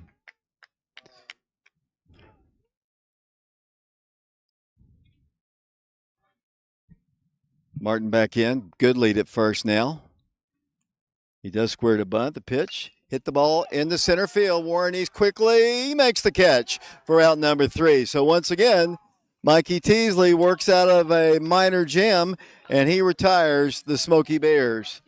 So we go to the top of the 6th inning here at Sevier County High School. The Wildcats lead it by a score of 2-1. We are glad you are watching our stream wherever you might be. The YouTube channel Prep Radio. We'll be back here streaming tomorrow. Lynn Hart with Okies, the Oak Ridge Bowling Center, and Lynn Hart Construction. We'll be paying our rights fee. Like I said, it's $300 now. And then we haven't got a sponsor for the third game, if there is one. Hopefully the Wildcats can hold on and win this game, and hopefully win that ball game and go to the state tournament, and we'll worry about the state tournament when that comes. Let's just get a win today and see how it goes. 2-1 our score. We're live here at Sevier County High School on our YouTube channel Prep Radio. We'll be back to Sevierville in a moment.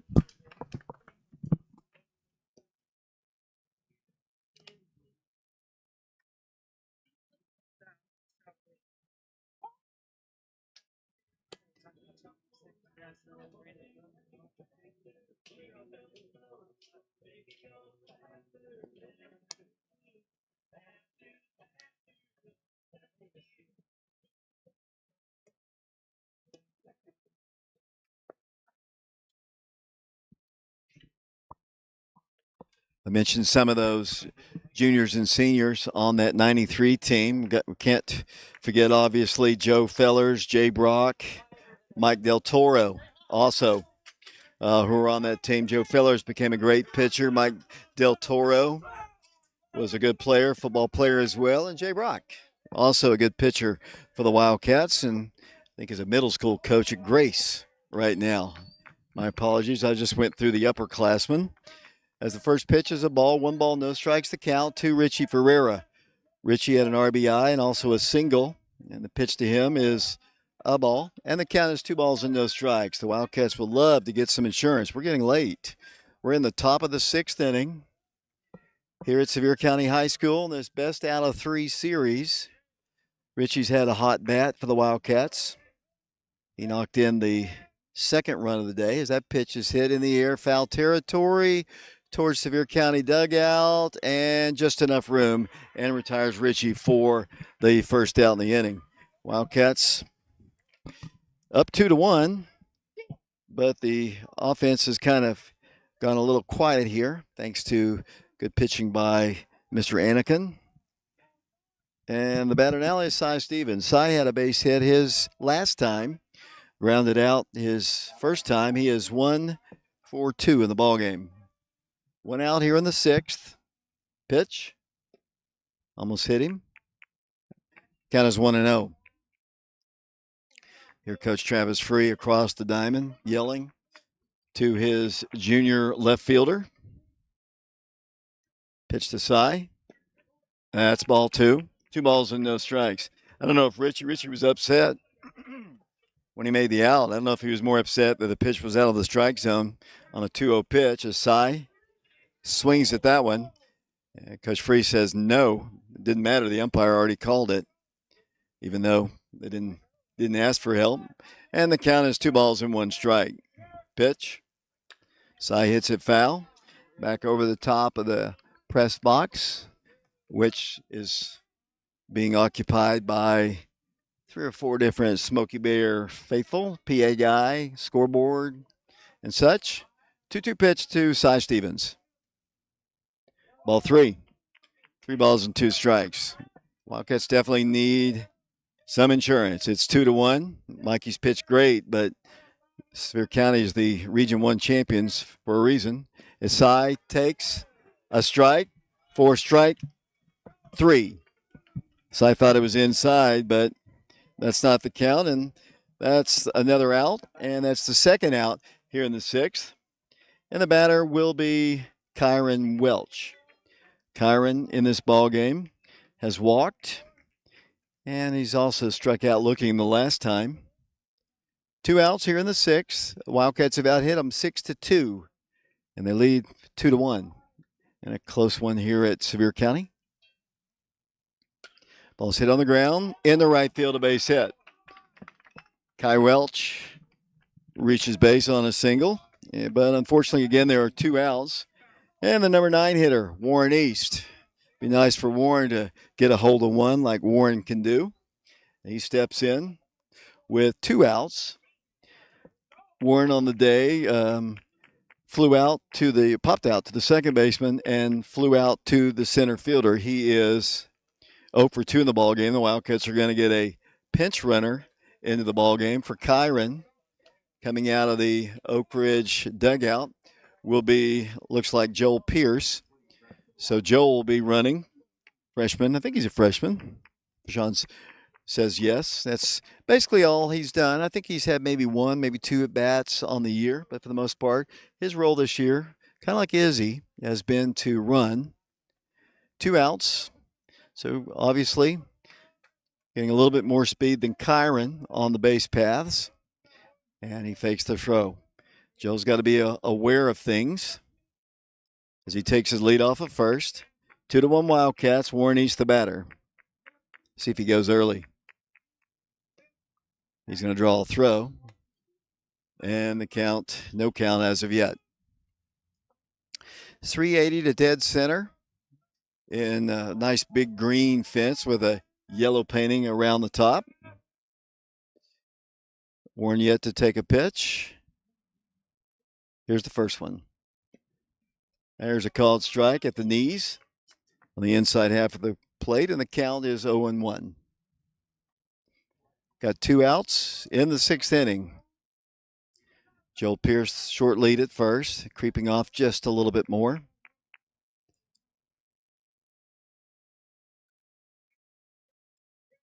Pitch.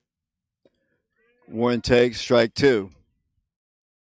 And the count is 0-2. Sean, the Wildcats could use some more insurance runs. Yeah, they can. I just have a feeling that we're gonna pull this one out. But 2 strikes to count on Warren. The pitch. Hit hard into left field. That's a base hit. So the Wildcats, again, get some base runners. Now let's see what Caden Black can do. Caden has been very silent in this game, and if you're Casey Taylor, head coach of the Smoky Bears, that kind of scares you a little bit because Caden is 0 for 3 in the ball game, grounded out, struck out, and lined out to center field.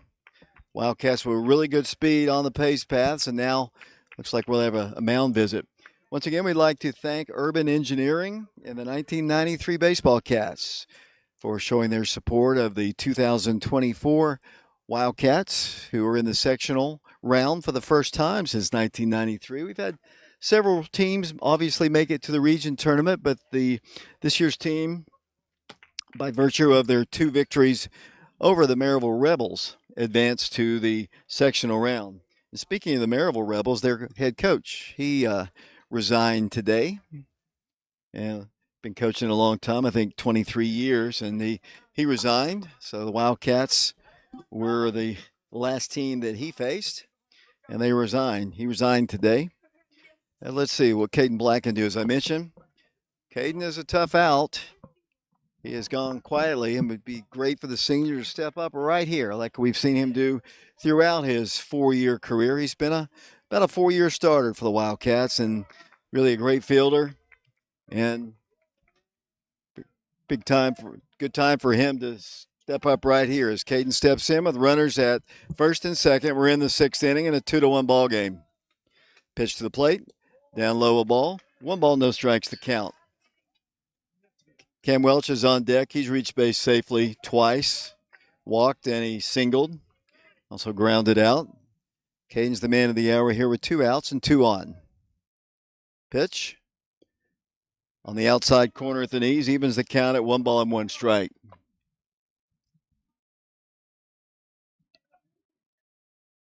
Caden's been really hot in the postseason. 1 ball, 1 strike.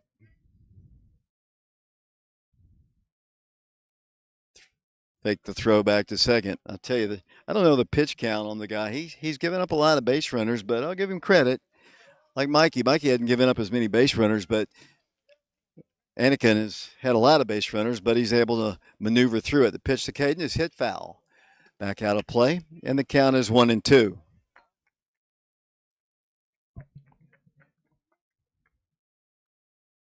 We're on our YouTube channel, Prep Radio. Like I said, we'll be back here tomorrow for the second game of this series. Righty versus lefty. See if the runners are going. 1 ball, 2 strikes. The pitch to Caden. Good take there. He wanted to swing. It was in the dirt. The count is 2 balls and 2 strikes. Good play by the catcher as well.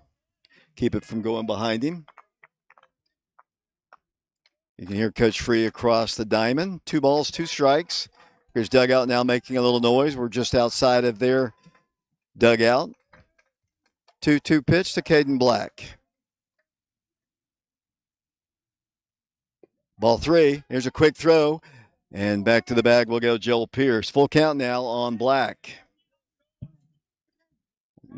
Coach Maddox and Coach Free saying you got to stay around the bag. Coach Free telling his freshmen to stay a little closer to the bag. Let's see what Caden can do. Full count to him. 3-2 pitch. Runners going. The pitch is cut on and missed. And Caden strikes out swinging. That is the second time that he has struck out in the ballgame. He is struggling at the top, and we're used to him doing really well for the Wildcats, but he goes down swinging. That is the third out here in the 6th inning. Wildcats still maintaining the lead by a score of 2-1. The Wildcats have out-hit them 8-2 and lead it by a score of 2-1. We're live on our YouTube channel, Prep Radio. We appreciate you watching our broadcast. And we appreciate Urban Engineering and the 93 Wildcats, in particular Chris Sharp, who paid our rights fee today for our broadcast. Darkening skies once again. We go to the bottom of the 6th. We'll be back in a moment.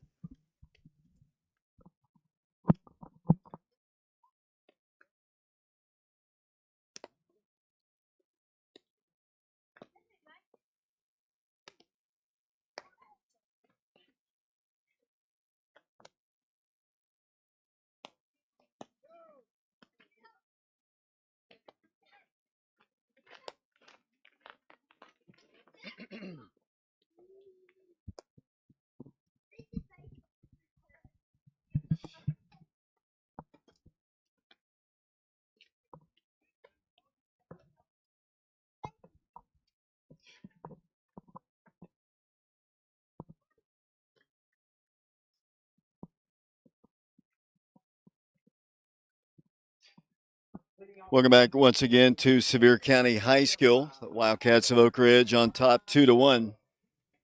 Let's see, it'll be the number 2 hitter in their lineup. I think that's Eli Koch. He is 0 for 2 in the ball game. 2, 3, and 4 the schedule against Mikey Teasley here in the 6th inning. Pitch, breaking pitch. Oh boy, it looked good. I don't know. One of the few missed fires on the umpire. I think that looked good. 1 ball, no strikes. Pitch. That's ball 2. That was a ball. Koch, let's see, struck out in the first. He bounced out to Mikey Teasley in the third. Pitch, that's up high. Mikey sometimes experiences, it's like kind of late in the game, his control leaves him. He's been able to work through some counts. That pitch is ball 4. And he did kind of squeeze the strike zone just a bit on the first pitch. And that is a good start for the Smoky Bears. He represents the tying run.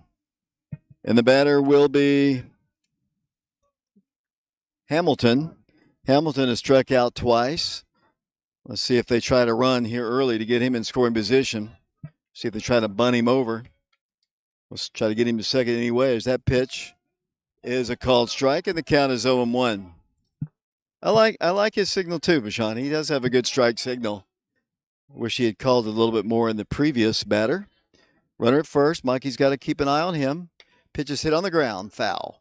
Down the third base side, and Mikey ahead in the count. No balls and 2 strikes. 2-1 Wildcats. We are in the 6th inning of the sectional ball game here at Sevier County High School.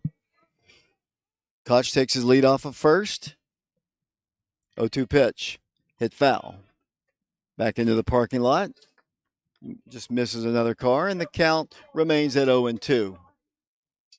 Looks like we're going to get some activity in the Oak Ridge bullpen. I see Lane Malcody's going to be catching Peyton Witter as they head to the Oak Ridge bullpen.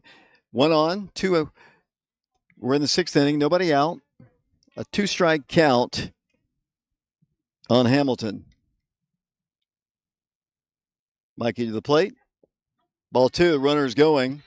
And ball bounces away a little bit, and they've got the tying run in scoring position with nobody out in a 2-1 ball game, a 1-ball, 2-strike count on Bulger Hamilton. See if they try to bunt him over to third.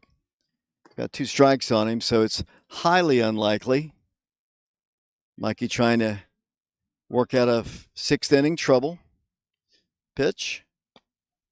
Looked pretty good. Called strike 3. That is out number 1. It's a big strikeout. 3rd time that Hamilton has gone down, this time looking. And the batter now will be the first baseman, Brady Scott. Brady, let's see, is 1 for 2. Had a single in the 2nd, scored their only run, was a strikeout victim back in the 4th inning. Runner at second base, he represents the tying run. Go ahead run at the plate in the person of Brady Scott. Pitch, hit on the ground. Softly, third base side. It's going to be a bang-bang play. He throws it away, and the run scores. Tried to catch it on the run, and they've got the go-ahead run heading towards third. Here comes the throw, no throw. The go-ahead run is at third base. 2-1, 2-2 our score as they come in to score. And it was just a little soft dribbler up the third base line. Kai fielded it, tried to throw it kind of sidearm, and he threw it wide of the bag on the dugout side, and they've got the go-ahead run at third base.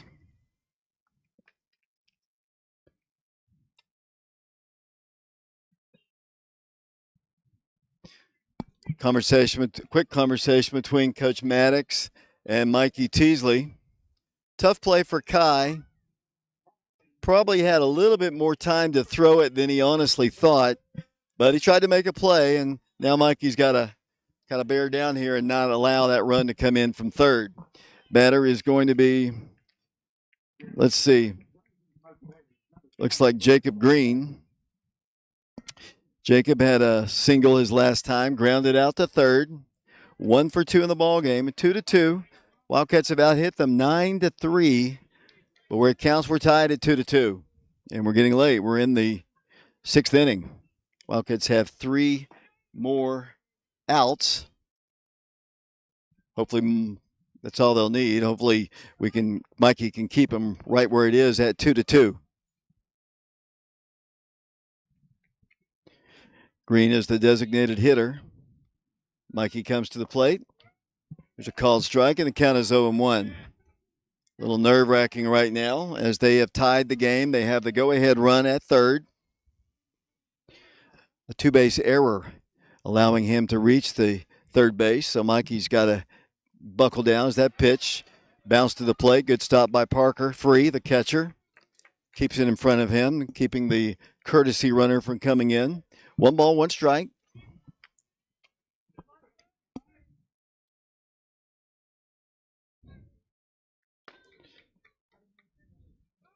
One timeout is asked for. As Green steps out, Wildcat dugout needs a little bit more life. Now trying to get a little try of encouragement. Mikey trying to work around the error. 1 ball, 1 strike. The pitch. That looks like a good pitch. Call. Oh, they say it was just a little bit outside. He did tell us where it was. Looked good from here, but we don't have the greatest angle, obviously. 2 balls, 1 strike. Mikey Teasley, sophomore, checks the runner at third. 2-1 pitch. Ball 3. A little bit low.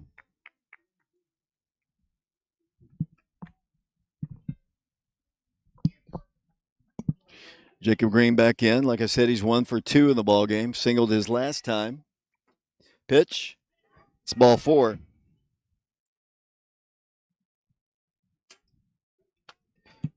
So a couple walks in this inning. One of them has come around to score. Does set up a force play at second. They got to see where the Wildcats are going to play on the infield. Can't allow any more runs. Obviously, it's 2-2. Wildcats will play in right at the edge of the grass. They'll get a courtesy runner in the ball game. Runners on the corners in a 2-2 ball game. This batter had an RBI ground out in the second batter. His first name is Knox. Like I said, the rain kind of obliterated his last name, and I really can't hear the public address announcer. He also grounded out, so he is 0 for 2 with an RBI. Mikey Teasley, a couple walks in this inning. He hadn't really walked anybody. Control, and maybe the strike zone's gotten a little narrower. Been a pretty good umpire game to this point. Pitch. There's a called strike, and the count is 0-1. We're in the sixth inning. 2-2 our score.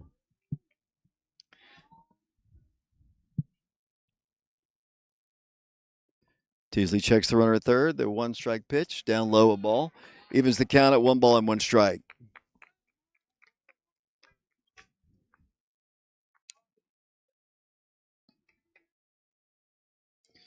Runner at first, taking a really good sized lead. Mikey trying to hold him on, now steps off the rubber. Working with 3 umpires here in their sectional. They did at the region as well. It's always good to have multiple eyes. 1 ball, 1 strike, 1 out, 1 in. 2-2 our score. The pitch, runner from first going. No throw, and they've got another runner in scoring position as the runner steals the base, and the pitch was called a ball, and now they've got him in between. They're going to try that first and third play, and I think what Casey Taylor wanted, he wanted him to either get picked off or he thought it was a foul ball. I'm not exactly sure, but he retreated after he stole the base. He comes back to first and almost got picked off in between the bags, but Wildcats didn't want that run to come in from third, and they weren't able to retire him. 2 balls and 1 strike. First base coach not too pleased with that. Pitch is hit on the ground right back to the pitcher. He checks the runner. They go the play. Here comes the throw at the plate. He can't make it. Ball bounced up, and they have the lead. They got the out at first. Camden's throw was a little low. Parker couldn't come up with it, and the Smoky Bears lead the Wildcats 3-2.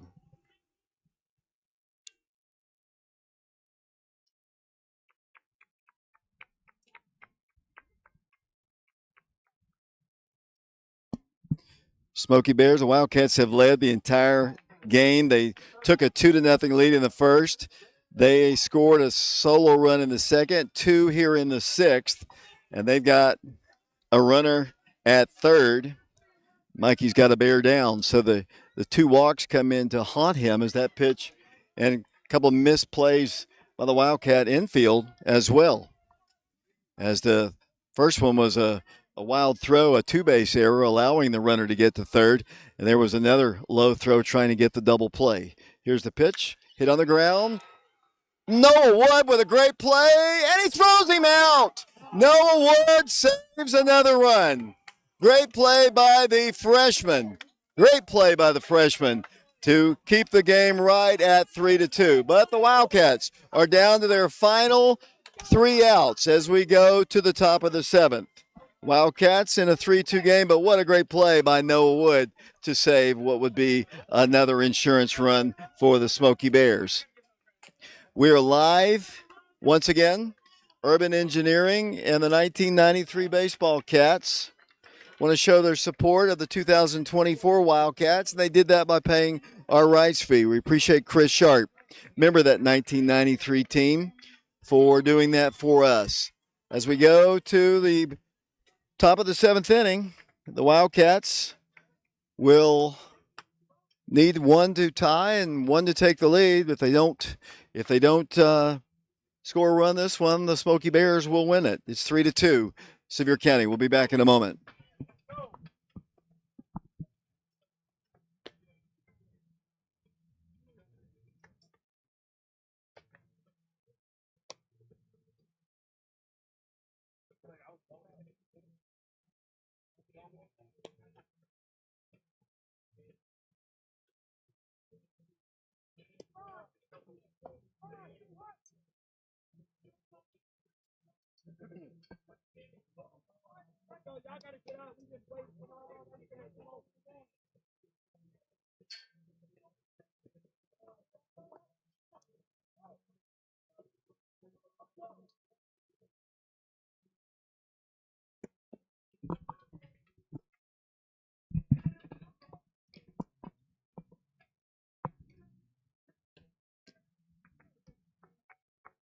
Welcome back once again to Sevier County High School. Wildcats trailing it 3-2 in this one. The Smoky Bears picking up 2 runs in the bottom of the 6th to take the lead.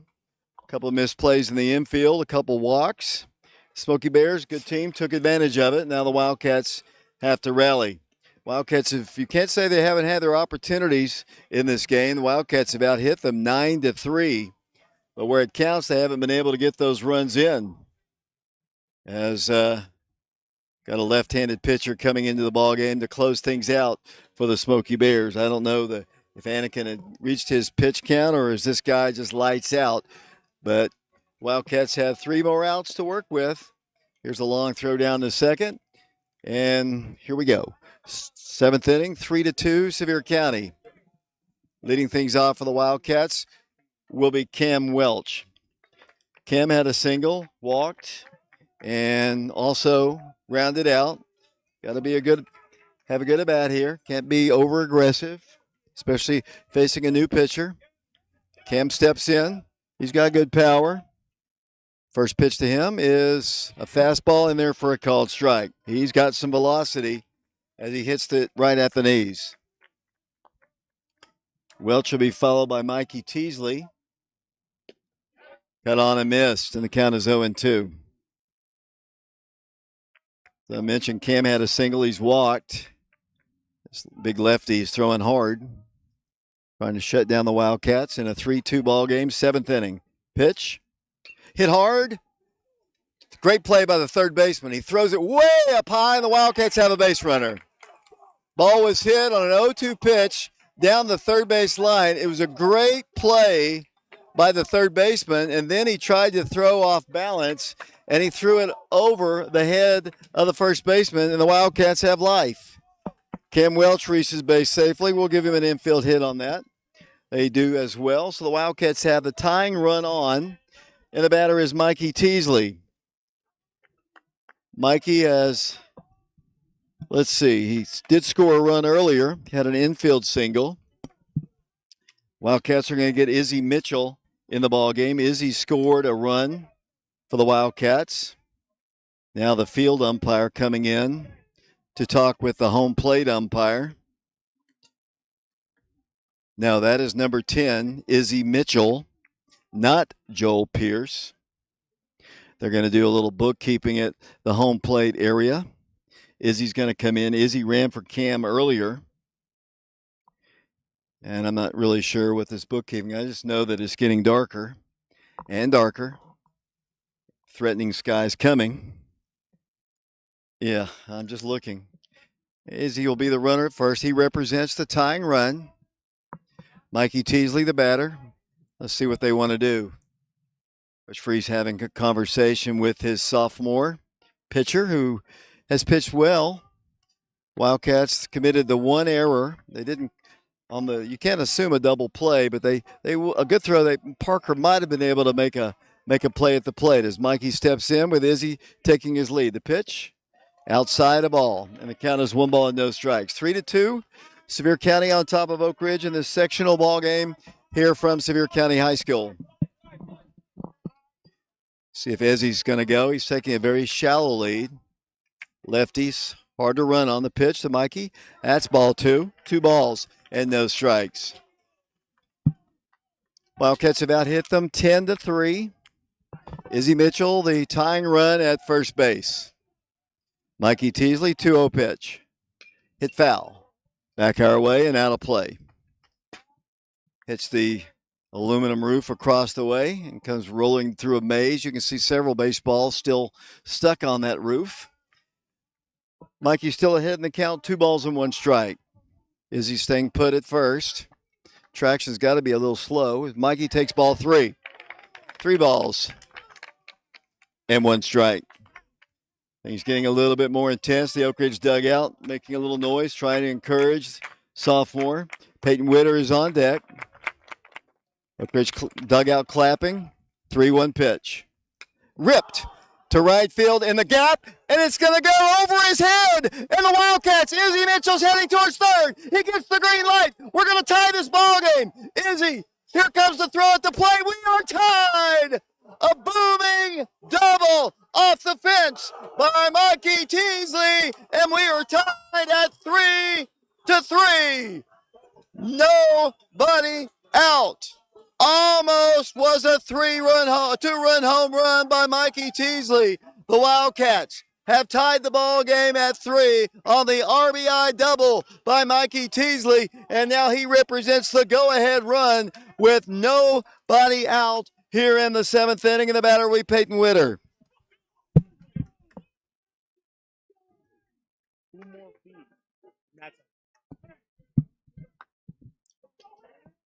Mikey with good speed at second. 3-3 our score. Peyton Witter steps in, hit by a pitch, has a single as well. Runner at second base. Lefty. Checks Teasley. Squares to bunt. Bunts it foul. Try to move him over to third. Trying on a bunt. No balls, 1 strike the count. So the Wildcats saw the Sevier County Smoky Bears take the lead with 2 runs in the 6th inning. The Wildcats have tied it at 3. So close to a home run by Mikey Teasley.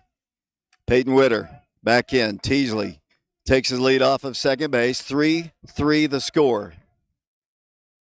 Pitch to him. Hit our way. Foul. Coming back and over the top.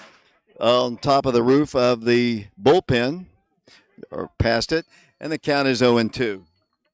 Peyton will be followed by Parker Free. Parker has an RBI single to his credit. Then Richie Ferreira. He's also singled. Pitch to Peyton. Cut on a missed. That is out number 1. Strikeout. That's out number 1. Teasley still the base runner at second base. And the batter is Parker. Parker, as I mentioned, singled in a run. Has also flew out, and he also grounded out. Right-handed hitting freshman, 3-3 our score. We're in the 7th inning here at Sevier County High School. The relief pitcher for the Smoky Bears, he throws from the left side, and he throws hard. See if the freshman can come up big. The pitch to him, outside a ball. 2 balls and 1 strike. Izzy Mitchell scored the run for the Wildcats, his 2nd run of the ball game. He stumbled as he came around third, but still enough speed to get in for the 3rd run of the ball game. Mikey a short lead at second. 1-0 pitch to Parker. Hit deep to left field. The left fielder back. He makes the catch. Ball was hit hard right on the button, but out. And the Wildcats are down to their final out here in the 7th inning. And the batter will be one of the hottest hitters on the Wildcat team, Richie Ferreira. Richie had a base hit earlier, had an RBI. He bats lefty versus lefty. Mikey Teasley, the base runner, at second base. Ball was hit right on the nose by Parker. Good play in left field. The pitch to Richie is a called strike, and the count is 0-1. In the bottom of the 7th inning, they will have, the 7, 8, and 9 hitters in their lineup to face either Mikey or Peyton Witter. Richie back in, the pitch to him. That's down low a ball, and the count is even at 1 ball and 1 strike. 2 outs here in the 7th inning, 3-3 the score. Wildcats have out-hit them 11-3. Richie had 4 hits Saturday against Maryville and Farragut. Timeout is asked for by Pereira. Out of the batter's box he goes. Richie will be followed by Cy Stevens. He has a hit today. Richie back in. And the pitch. Runner going to third. Here's the throw. He throws it away! He throws it away! The Wildcats score! Oak Ridge scores! Oak Ridge takes the lead, 4-3. He tried to get Mikey Teasley stealing third, and he threw it into the outfield, and the Wildcats have the lead by a score of 4-3 as Mikey Teasley comes in to score, and Oak Ridge leads it 4-3. That's crazy.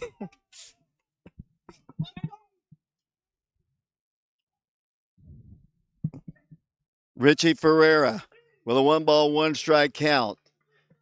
Probably, if you ask the catcher, he probably would love to have that one back. Just let him go to third because there are 2 outs, but now the Wildcats have the lead. 4-3, the Wildcats have come off the deck for 2 runs here in the 7th inning. Richie with a 2-ball, 1-strike count. Ball is hit, foul, and out of play. So what happened, Mikey obviously tied the game with the double. He was at second. He took off towards third. The catcher threw down.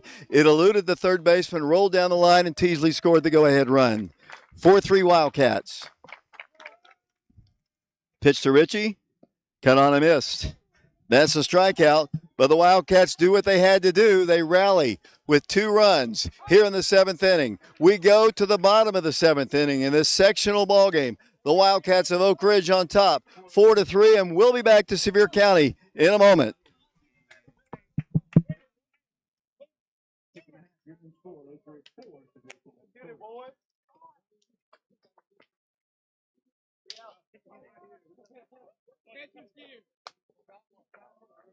After Sevier County scores 2 runs in the 6th inning to take the lead, Oak Ridge rally to top 7. Now lead the Bears 4-3.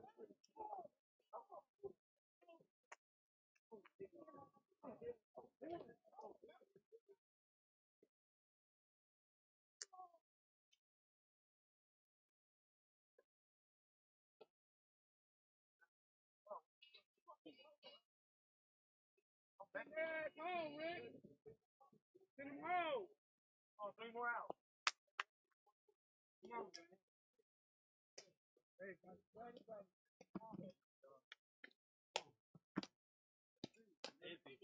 hell yeah. Great read. Good shit. Good shit.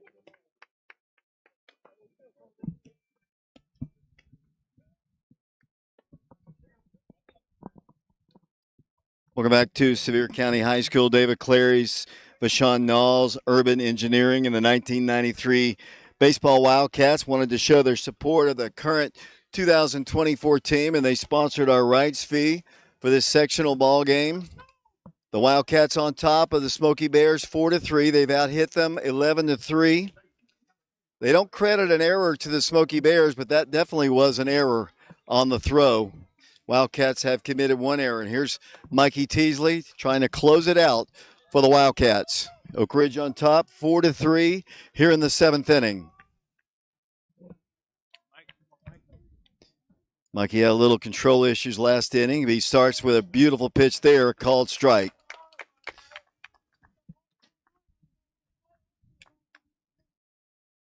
Wildcats trying to win this first sectional ball game. That pitch a little bit low. It bounces away from Parker, and the count is even at 1 ball and 1 strike. Nobody on, nobody out.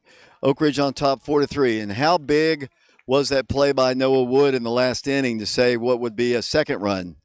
Pitch is hit foul. Back to the screen, and the count is 1-2. Noah Wood made a phenomenal play in the 6th inning, or they would have scored 3 runs in that inning to close out that inning. 1 ball, 2 strikes. Teasley comes to the plate. Cut on a missed! And he tags him out. He throws him out, and that's out number 1. Out number 1 here in the 7th inning.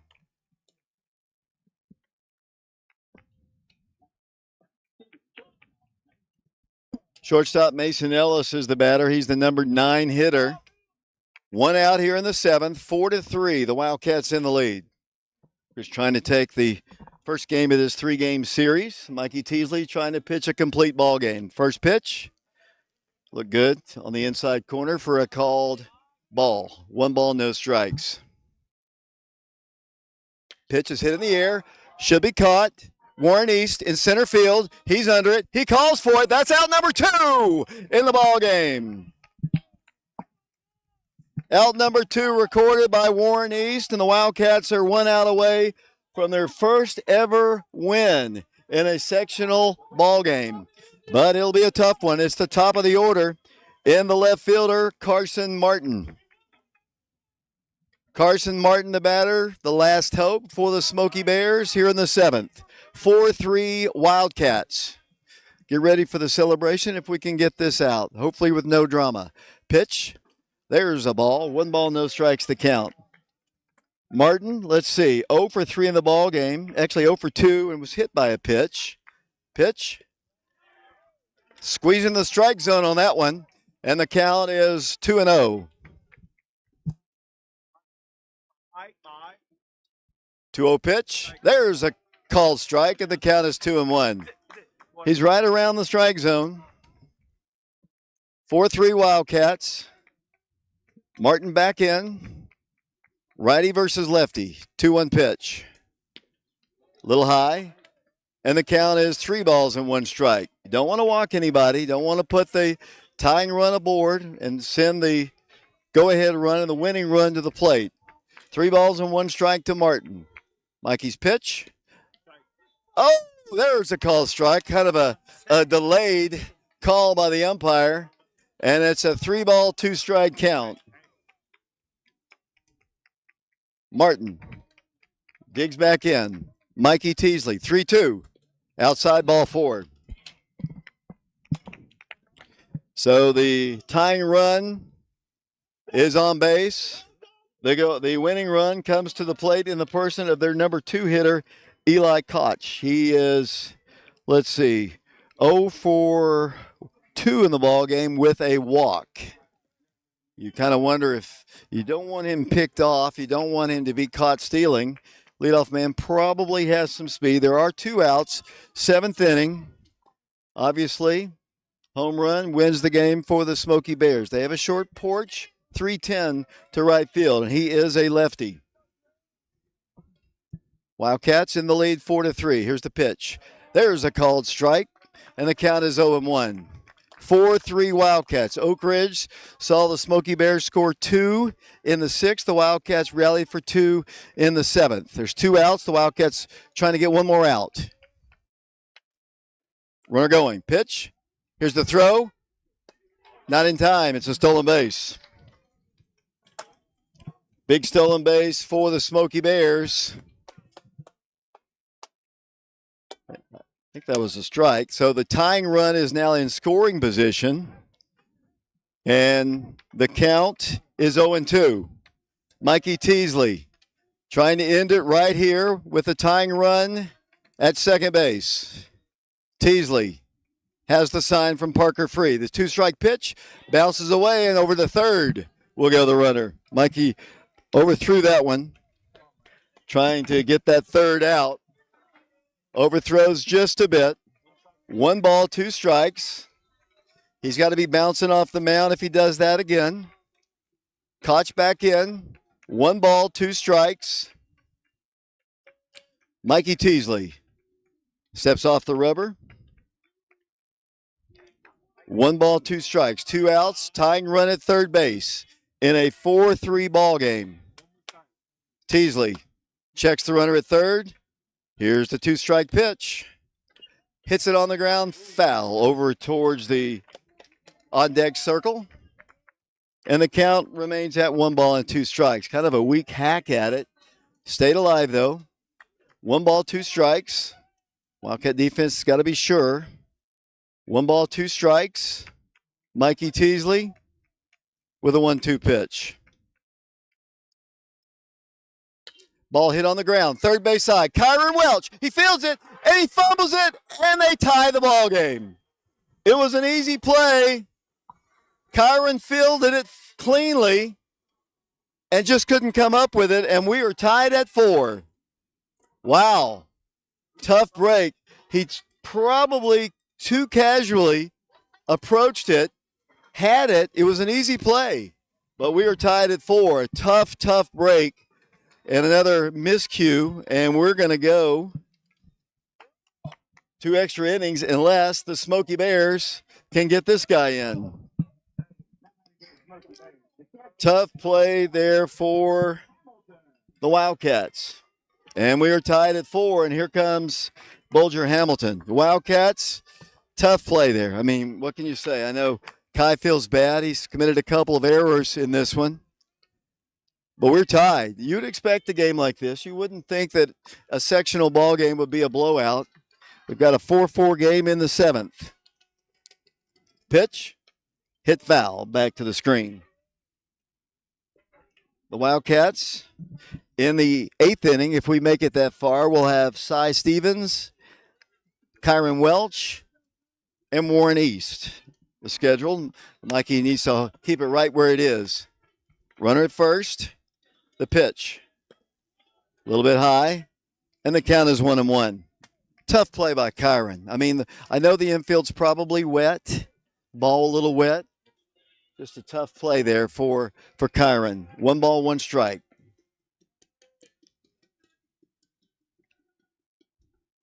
Mikey checks the runner at first. 1-1 pitch. Hit on the ground to Caden Black. He feels it, gets the short out at second for the force, and that is out number 3. We go to extra innings here at Sevier County High School. The Wildcats and the Smoky Bears tied at 4. We'll be back in a moment.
Welcome back once again to Sevierville, Tennessee. We appreciate Urban Engineering and the 1993 baseball Cats. Of the 1993 Cats, Chris Sharp, he played our rights fee for our broadcast today, and we appreciate them. We go to the 8th inning. Haven't had many extra inning ball games. I remember the first game of the year against Gibbs was an extra inning affair. Leading things off, does he keep saying Bobcats? Seems like the PA announcer is saying Bobcats. I might be wrong there, but Wildcats leading things off. It'll be Cy Stevens. Cy had a base hit. Struck out his last time. He's got power. Facing the lefty who comes to the plate. The pitch is down low, a ball. 1 ball, no strikes. Wildcats scored 2 in the first. Sevier County scored 1 in the second. They scored 2 in the 6th inning as the pitch is hit in the infield. The first baseman should make the catch, and he does. That is out number 1 here in the 8th inning. Sevier County scored, 2 in the 6th. The Wildcats scored 2 in the 7th. They scored 1 in the bottom of the 7th, and we are tied at 4-4. Better now will be, looks like Alex Franklin, pinch hitting. Kyron had a hit his last time and walked his first time. But Alex Franklin, the senior, will get a chance to bat here in the 8th inning. Warren East is on deck. Warren had a hit his last time. Rain's starting to fall again, unfortunately. Here at Sevier County, starting to fall pretty hard, too. That pitch is a called strike to Alex Franklin. The count is 0-1. So back to covering up all the equipment quickly on the laptop, as that pitch is a called strike and the count is 0-2. So we were in the 8th inning, and the rain's coming down hard. Pitch to Alex, cut on and missed, and that is a strikeout. And that is out number 2. And better now will be Warren East. We're in the 8th inning, and it's raining quite hard now. Once again, fans start ducking for cover. And no lightning, a little conversation taking place on the hill. And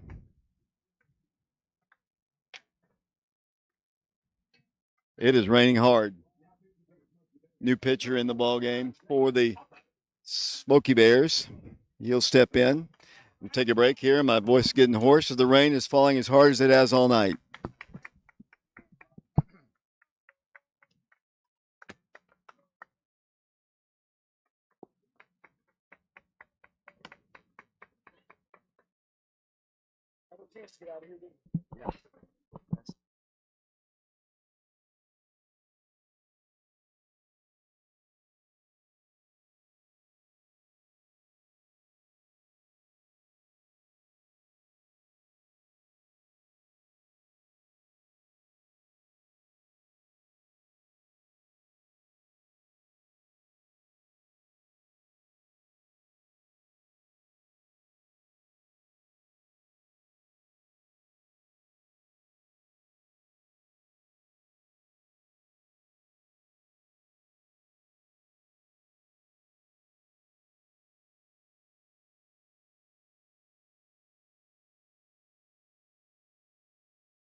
Welcome back once again to Sevier County High School. We are in the top of the 8th inning. Oak Ridge and Sevier County tied at 4, but it is raining really, really hard right now. I don't know how long they can play.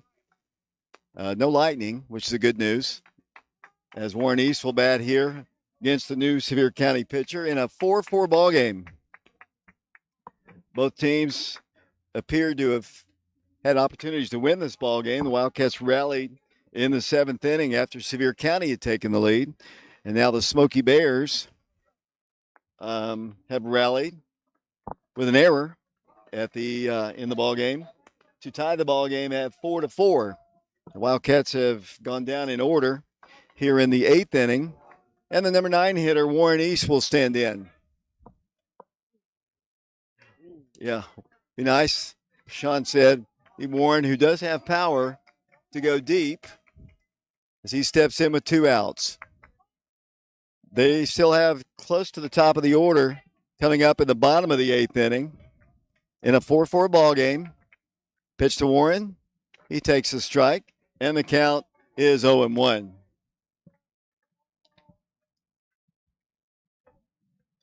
It is raining hard here at Sevierville. 1 strike the count. New pitcher wants to talk to his catcher. Warren has power, as we know. He has 3 home runs on the year. The Wildcats, a couple big ones. As Sean's trying to catch the rain before it hits me. Thank you. I don't think that's going to help much. As the count is 1 strike to Warren East. On deck for the Wildcats, Caden Black. Caden's 0 for 4 in the ball game. Love to get him up this inning. Got to get Warren on. Swings and he misses, and the count is 0-2. Some miscues in the infield have hurt the Wildcats.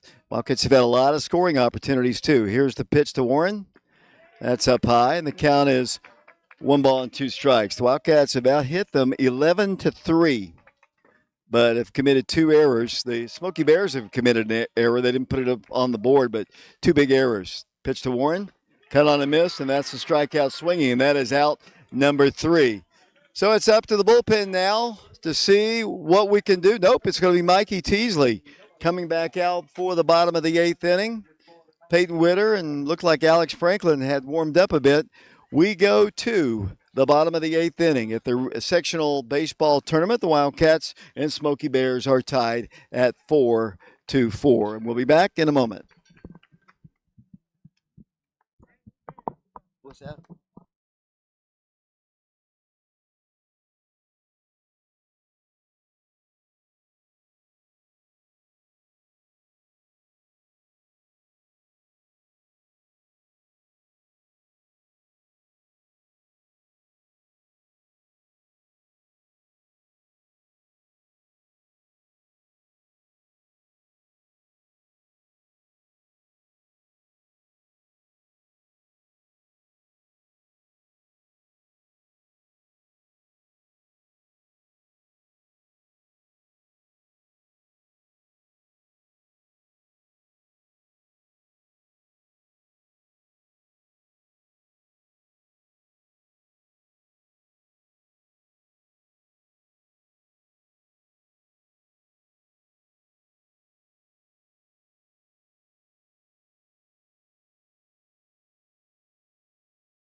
Here we go once again. It's raining as hard as it has the entire ball game, as Peyton Witter has taken over on the mound for Mikey Teasley, as we've got a tie ball game 4-4.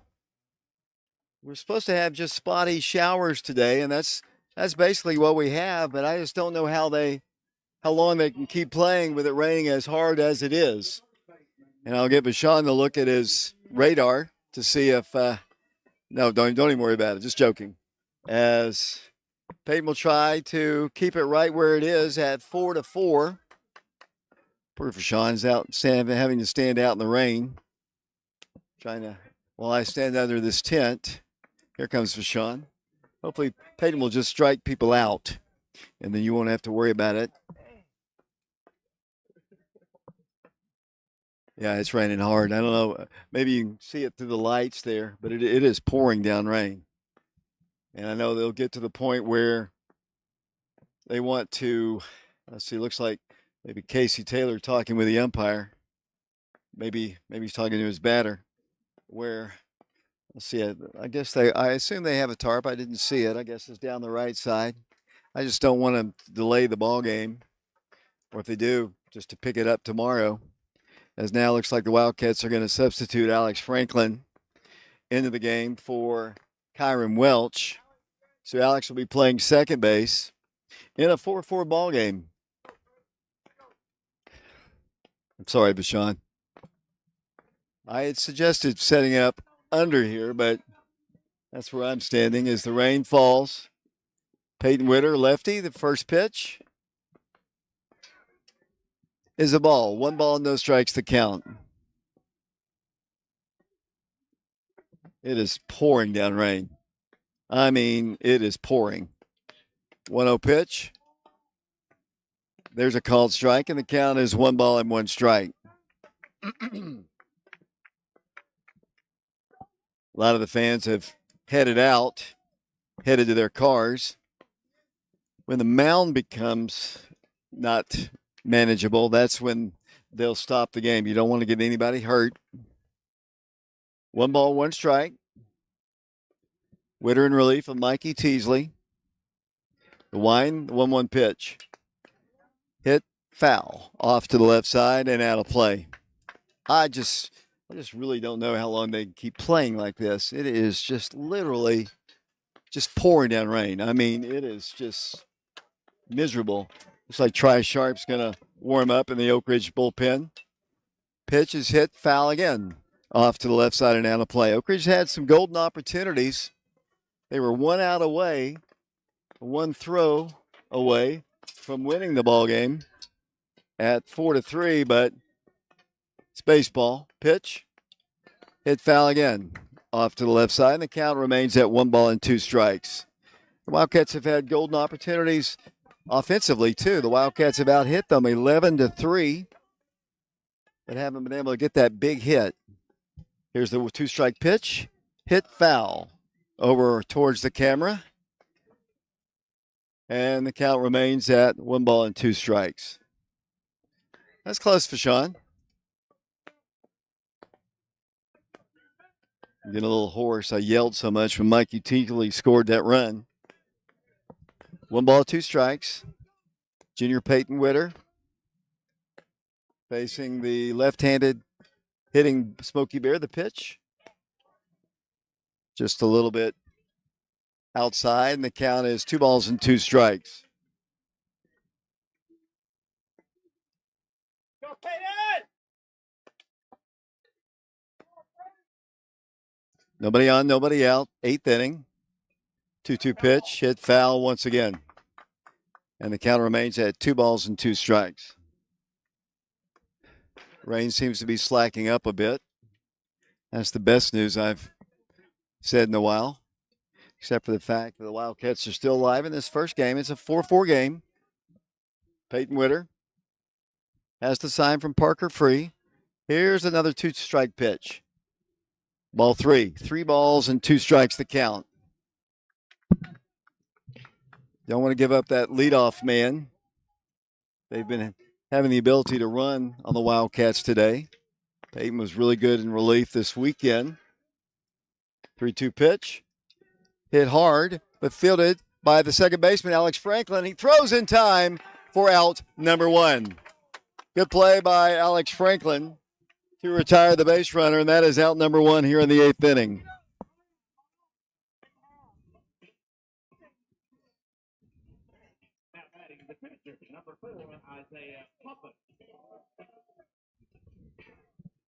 Isaiah Poppin, the batter, now facing Peyton Witter. As the rain has kind of slacked off a bit, I'll come back outside just a bit so I can see a little bit better. And still raining, but not nearly as hard. Sean's the one who's had to take the brunt of the whole thing. We're in the 8th inning in a 4-4 ball game. Pitch at the belt looked pretty good. It's a big burly guy named Poppin. Lefty versus lefty. He calls time. He's ahead in the count. 1 ball and no strikes. Peyton Witter comes to the plate. The pitch. That's a ball. 2 balls and no strikes.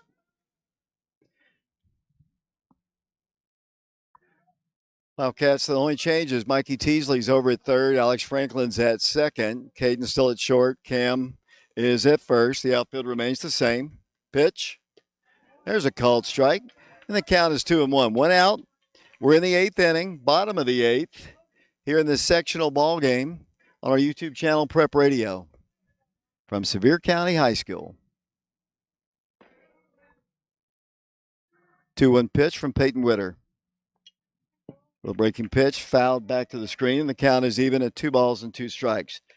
If Peyton can get through the 8th inning, the Wildcats will have the top of the order. They'll lead things off with Caden Black, then Cam Welch, and then Mikey Teasley. Got to get 2 outs. Got to keep it right where it is. As Peyton's got a 2 ball, 2 strike count on Poppin. Pitch, cut on and missed. That's a swinging strikeout, and that is out number 2.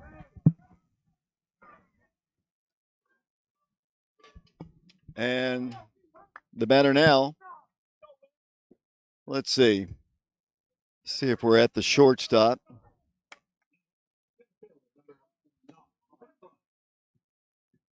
Be the center fielder batting. Like I said, what's that? Yeah, that's Knox once again. I can't read my scorebook is obliterated. 1 ball, no strikes.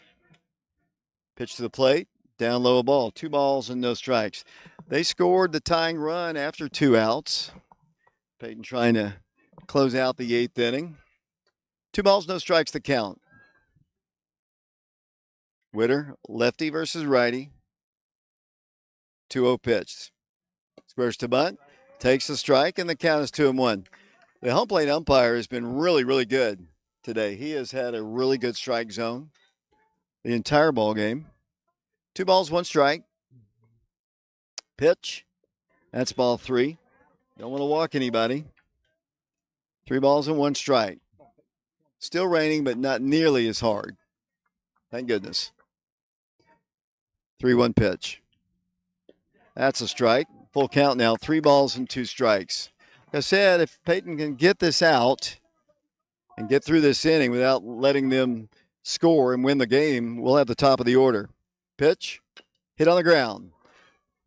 To Alex Franklin. Quick play. Can't come up with it. It's an infield single. Good effort. The ball wasn't hit very hard, but that's an infield single for the Smoky Bears.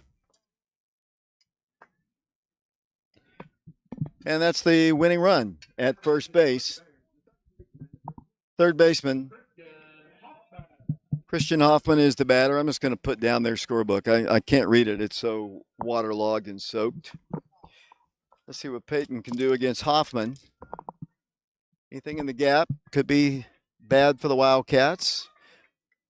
Peyton got the first 2 batters, a little infield single to keep their 8th inning alive. He's going, the pitch. Throw by Parker is not in time, and the potential winning run is at second base with 2 outs and a 1 ball, no strike count on Hoffman. They've been running pretty effectively today in this ball game. Casey Taylor's Smoky Bears have. Winning run at second base. We're in the 8th inning and a 4-4 ball game at the sectional tournament. Hoffman back in. 1 ball, no strikes. The pitch. Swings and he misses. And the count is even at 1 ball and 1 strike. Richie Ferreira's in right. Warren East is in center. Cy Stevens still in left. Pitch.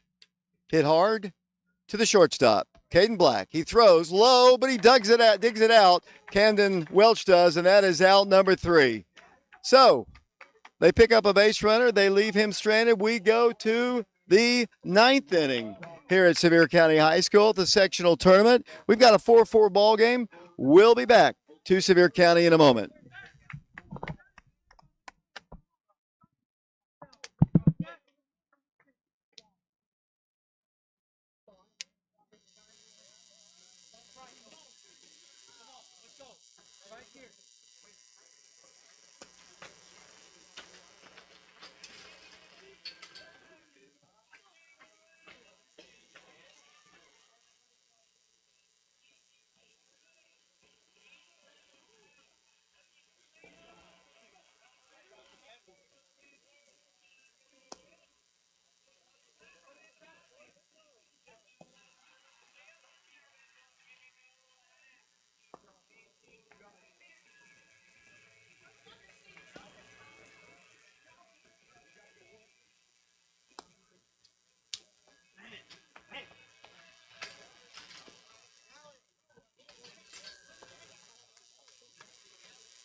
I know you just want to go home.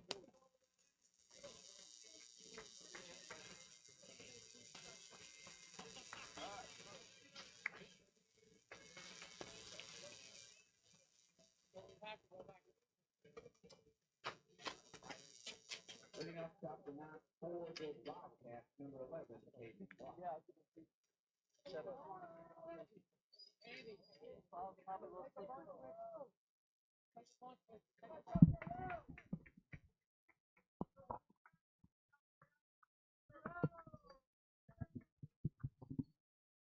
Welcome back once again to Sevier County High School. We go to the top of the 9th inning. Caden Black leads things off for the Wildcats. A rare 0 for 4 for the senior. He batting here, trying to get on base. Top of the order, and he takes a strike, and the count is 0-1.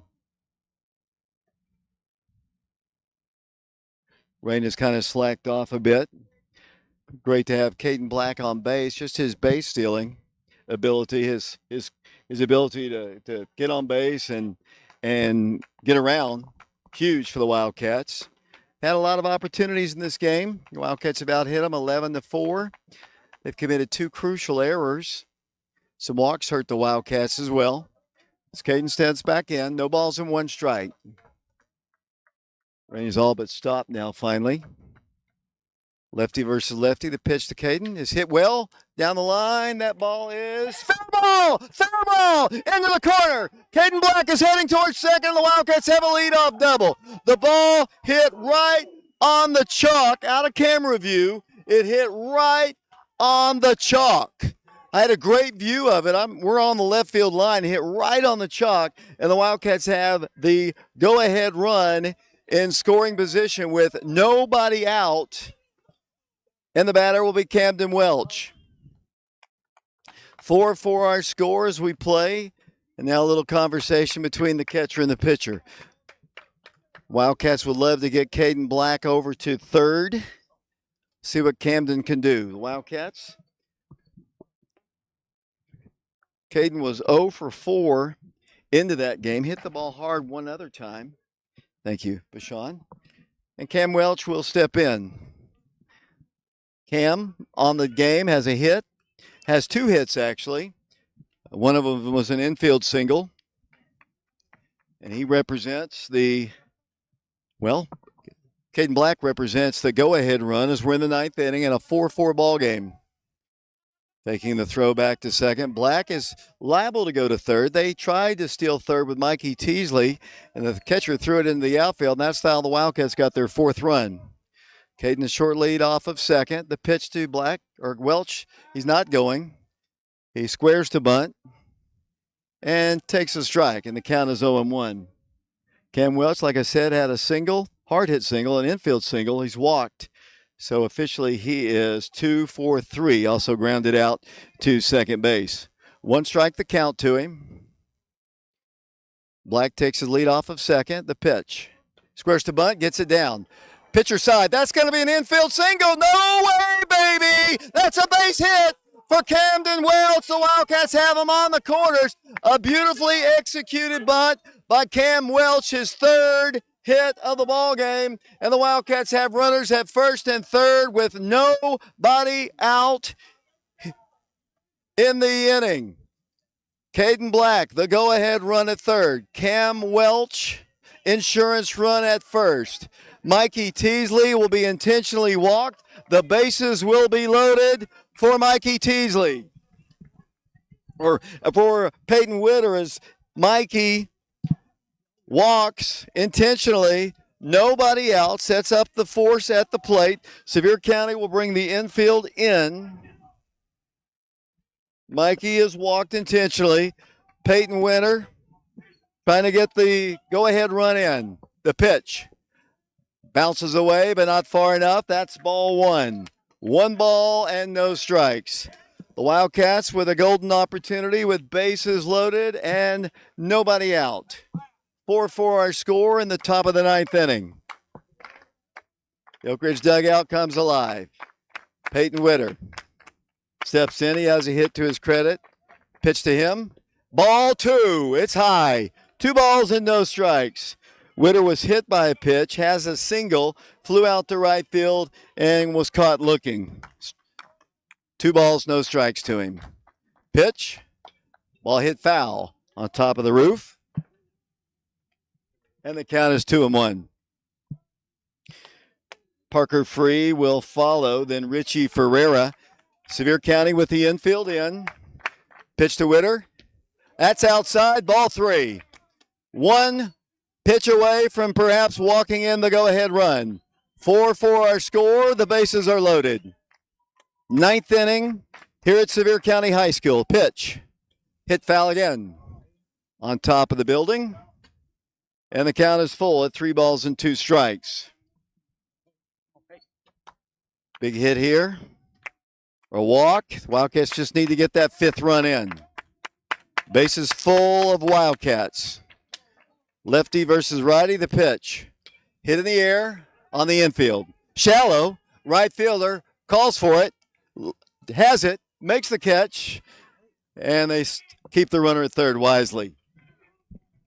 The ball was hit shallow to right field, and Witter is retired for the first out here in the 9th inning. And the batter now will be the freshman catcher, Parker Free. Good news is the rain has stopped. Parker has hit the ball hard. His last time, he ripped one to left field, but the left fielder made a nice play. Parker has an RBI single to his credit. Since that time, he's 0 for 3. Bases full of Wildcats. Parker, a good, solid contact guy.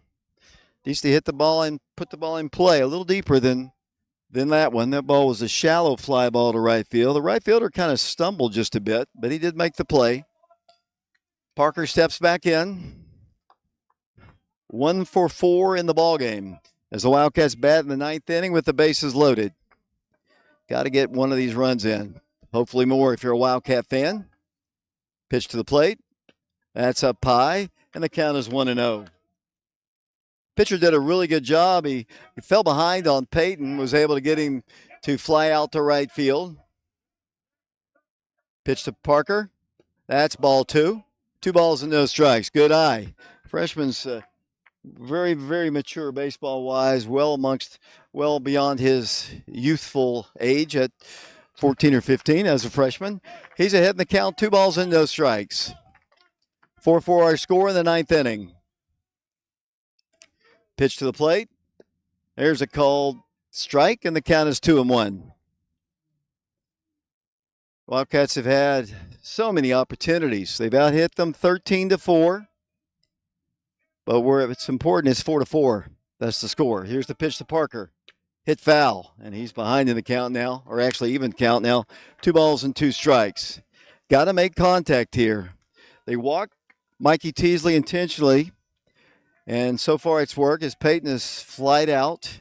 Now Parker needs to have a good solid contact here. Doesn't need to swing anything bad out of the strike zone. 2-2 pitch. That's ball 3 up high. Good eye by the freshman. On deck for the Wildcats is Richie Ferreira. Richie had an RBI earlier, had a single. Here's the pitch. Hit foul again, staying alive. Count remains full at 3 balls and 2 strikes. What a great sectional ball game brought to you by Urban Engineering. Chris Sharp paying our rights fee on our YouTube channel, Prep Radio. Parker Free back in. 3 balls, 2 strikes. Here's the 3-2 pitch. Hits it foul again. Out of play, and the count is still full, 3-2. 1993 was the last time Oak Ridge, and the only time Oak Ridge has been to a sectional ball game. I think they called it Sub-State in 93. Wildcats lost that game to Dobbins Bennett. Wildcats trying to get their first ever Sub-State win. Here's the pitch to Parker. He hits the ball well in the gap. It's going to go over his head. It might clear the bases. Parker is heading for second. 1 run in. 2 runs in. Here comes the 3rd run to play at the plate. He is safe. A bases clearing double by Parker Free. And the Wildcats lead it by a score of 7-4. Parker Free to the gap in right center field. And Oak Ridge leads it 7-4 over the Sevier County Smoky Bears. A bases clearing double. What a hit by the freshman. Hey, great hit, great power by Parker. Got it right over the midfielder's head and just over. God dang, that was a great hit. And the Wildcats, 7-4 they lead. And here comes Cam Britton to run for Parker Free. What a hit. What a play by the freshman. Parker Free, a bases clearing double. 1 out here in the ball game. We're in the 9th inning. Still baseball to be played as Richie Ferreira steps in now for the Wildcats. Richie had an RBI earlier. He takes one high. That ball was ripped to the power alley all the way to the fence. 3 runs scored. They had walked the bases loaded as that pitch hits Richie Ferreira. He's rattled. He's rattled. The freshman has rattled him as the Wildcats have another base runner. And here comes the long walk from Casey Taylor. Oak Ridge, 3 runs here in the 9th inning. And looks like we're going to have a pitching change. We're going to take a break.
Welcome back once again to Sevier County High School, where the Wildcats here in the 9th inning have scored to take the lead. 3 runs this inning to lead 7-4, still batting. Richie Ferreira, the base runner at first. The pitch to Cy Stevens is a called strike. 7-4 Wildcats. The Wildcats have out-hit the Smoky Bears 14-4. They lead it 7-4 in this first sectional ball game. Cy Stevens batting with 1 out. Well, we've already said it.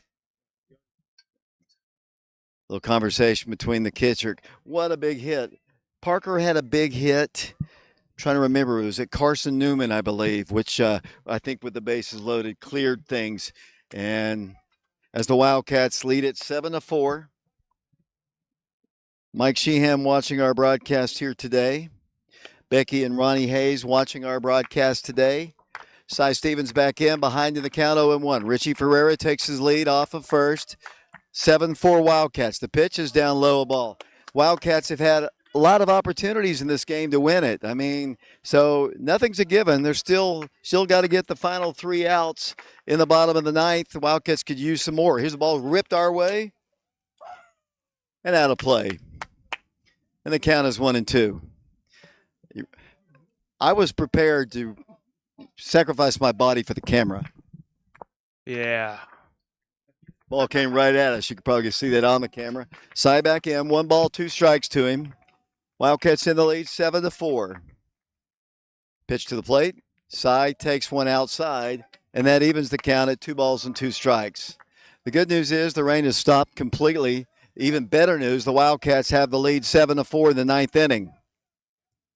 Sevier County, Wildcats are runners at first and second. And throwback.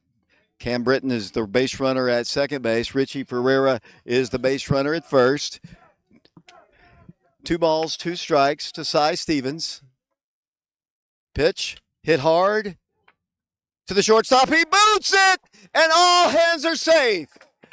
The Wildcats will have the bases loaded. The ball hit the shortstop deep in the hole, and the Wildcats have loaded the bases for the second time this inning. I knew if Peyton could get through the 8th inning and we got the top of the order up, that good things were going to happen, and they did. It all started with that double by Caden Black to start the inning. Now the Wildcats trying to put some extra runs on the board, and the batter now will be Alex Franklin.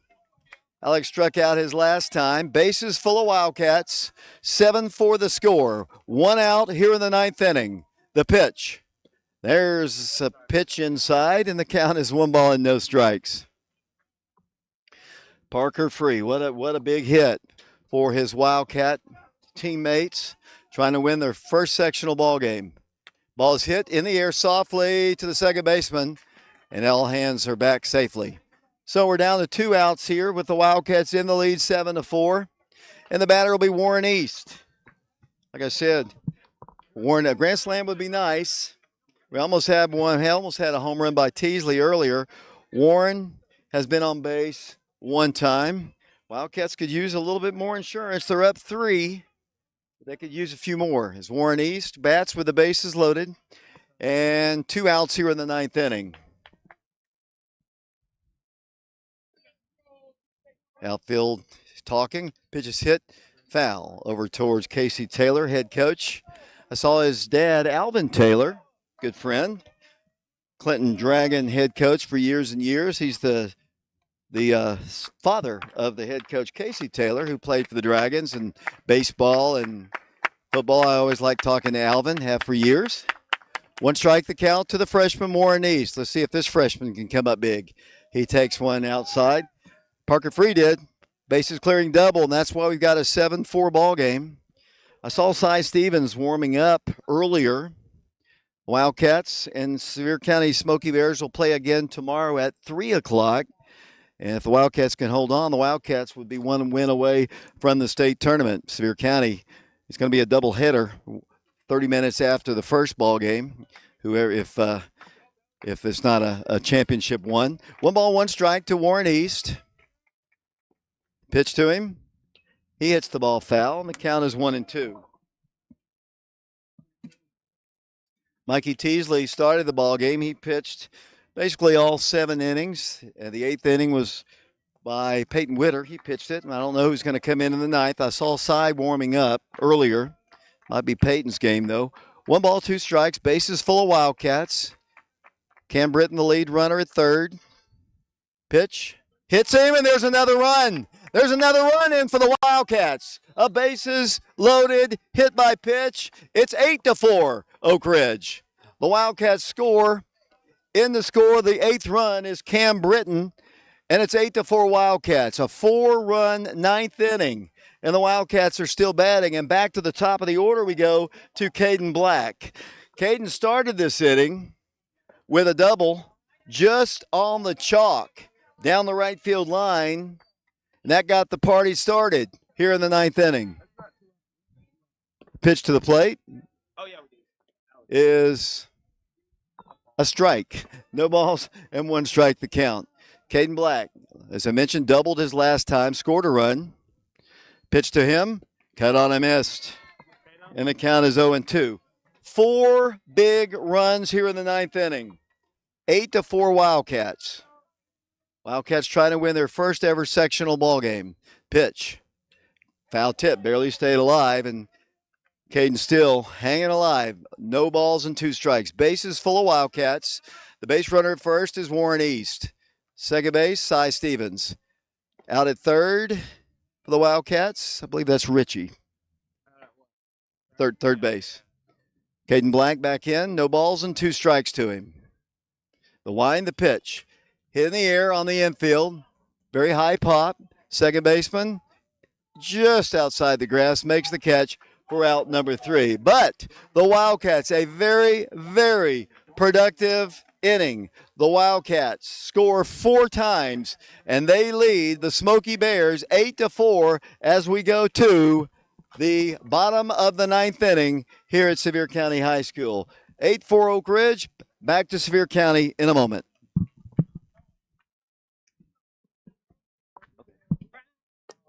Cam,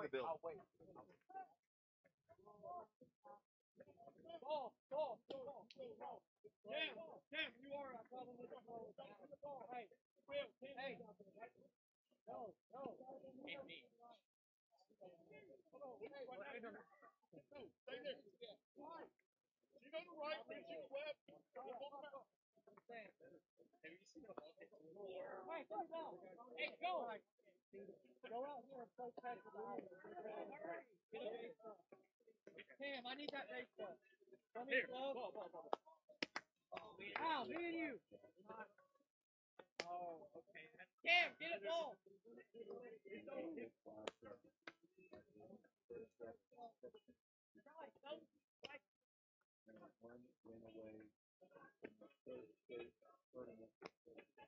Cowboy on. No.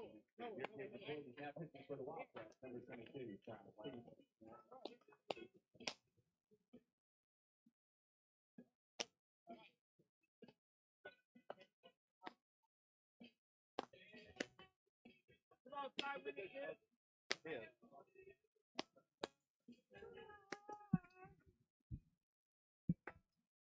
Guess I'll be interviewing Parker.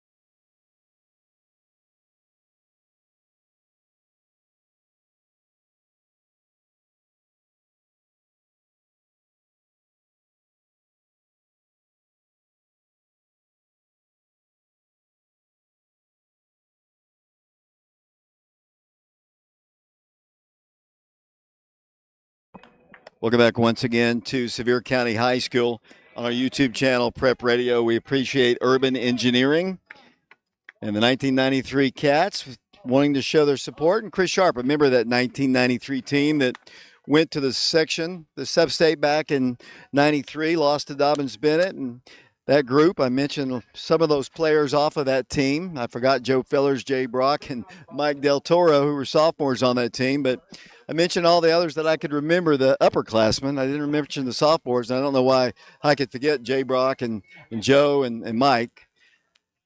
Here we go. We go to the bottom of the ninth inning.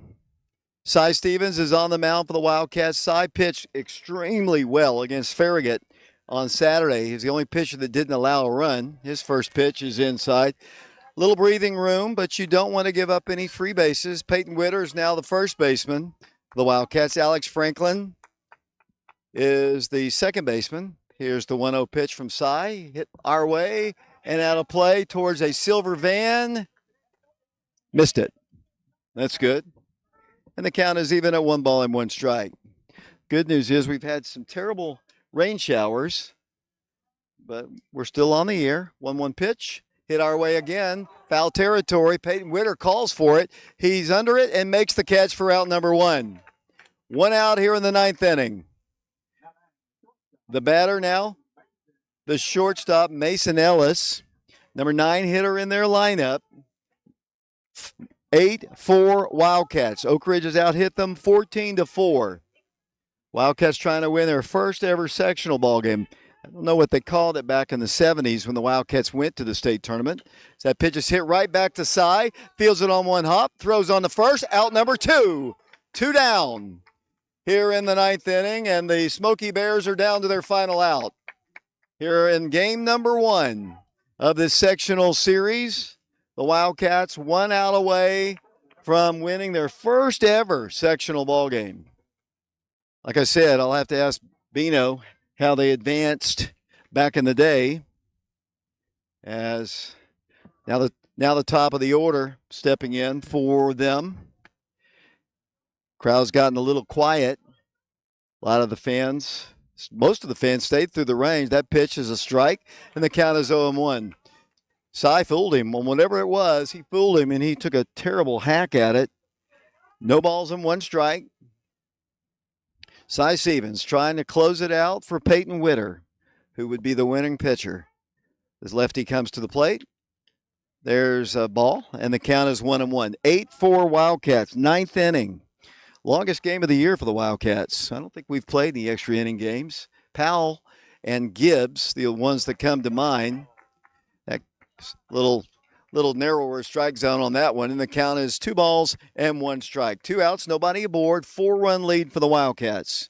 8-4. What a game. Pitch. There's a called strike, and then we've got an even count and perhaps 1 strike away from a first win at the sectional tournament here at Sevier County High School. 2 balls, 2 strikes, 2 outs. Cy Stevens, he's a junior. From the stretch, the 2-2 pitch. Oh boy, just a little outside, I guess, and the count is full at 3 balls and 2 strikes. We haven't had many perfect innings this ball game. Wildcat pitchers have pitched well. As Cy trying to end it right here. He does! Strike 3, ball game. Oak Ridge wins. Oak Ridge wins. Final score from Sevier County. The Wildcats win it by a score of 8-4. The two teams shake hands. The Wildcats win their first ball game in the section, their first game ever. Congratulations, the Wildcats rally to knock off the Sevier County Smoky Bears by a final score of 8-4. So the Wildcats will play at 3 o'clock tomorrow, 1 win away from the state baseball tournament. The Wildcats win at 8-4, a dramatic 9th inning for the Wildcats as they score 4 times. The big hit, the bases clearing double by Parker Free, and the Wildcats win the ball game by a final score of 8-4. And boy, they cleared off the scoreboard quickly. The winning pitcher is Peyton Witter. The save goes, well, if you give a save on a 4-run game, goes to Cy Stevens. Mikey Teasley also pitched well. Wildcats do what they had to do. Had to make several plays in this game to win the ball game. Our post game is coming up. I can run down some of the statistics. It's hard to see as my scorebook was obliterated, but the Wildcats do win it by a final score of 8-4. Caden Black had a double in the ball game, scored a run. Camden Welch had 3 hits in the game, 3 singles, and also walked. Izzy Mitchell scored 2 runs for the Wildcats. Mikey Teasley had a double and an RBI and was walked intentionally and had an infield single and scored a run. Peyton Witter was hit by a pitch, had a single, and that's what he did. And also had a good performance on the mound in the 8th inning. Parker Free had a single and an RBI and a double and 3 RBIs. So he had 4 RBIs in the ballgame. Richie Ferreira had a single and an RBI in the ballgame. Cy Stevens with a single as well. Kai Welch had a walk and a single. Warren East had a single as well. And Alex Franklin played.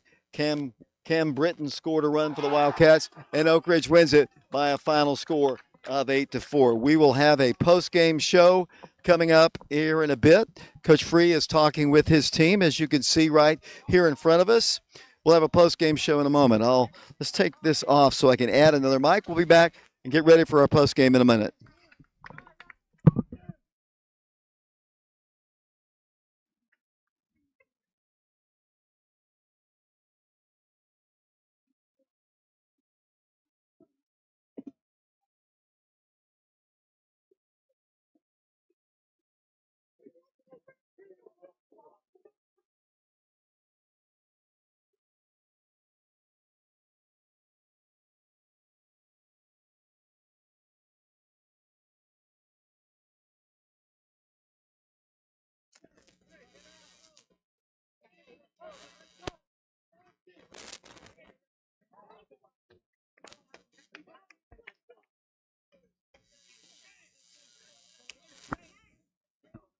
Testing 1, 2. Testing 1, 2. Wow.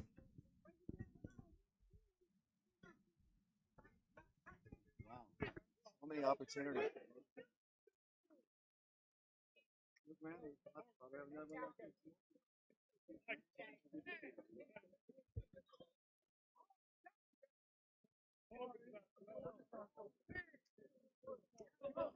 Post-game huddle with Coach Free has come to a close. Whoever, let's see who's going to come over here. Looks like our first interview will be Mikey Teasley. Let's get Mikey over. Let's get him. Where do you want to put him? We'll put him right. Well, he's kind of in the dark. Let's see. You can get his face. Make sure your mic. Yeah, let's get you in the light here. So, let's see. Sorry, Mikey. We're trying to get configured here. Mikey Teasley, our first post-game interview. Mikey, first off, congratulations. First sectional win ever for the program. Wildcats did advance to the state tournament back in the 70s, but it was a different format. Talk about just the importance of the win, and I'll talk about you here in a moment. Very important. We got in a big moment. We all stepped up.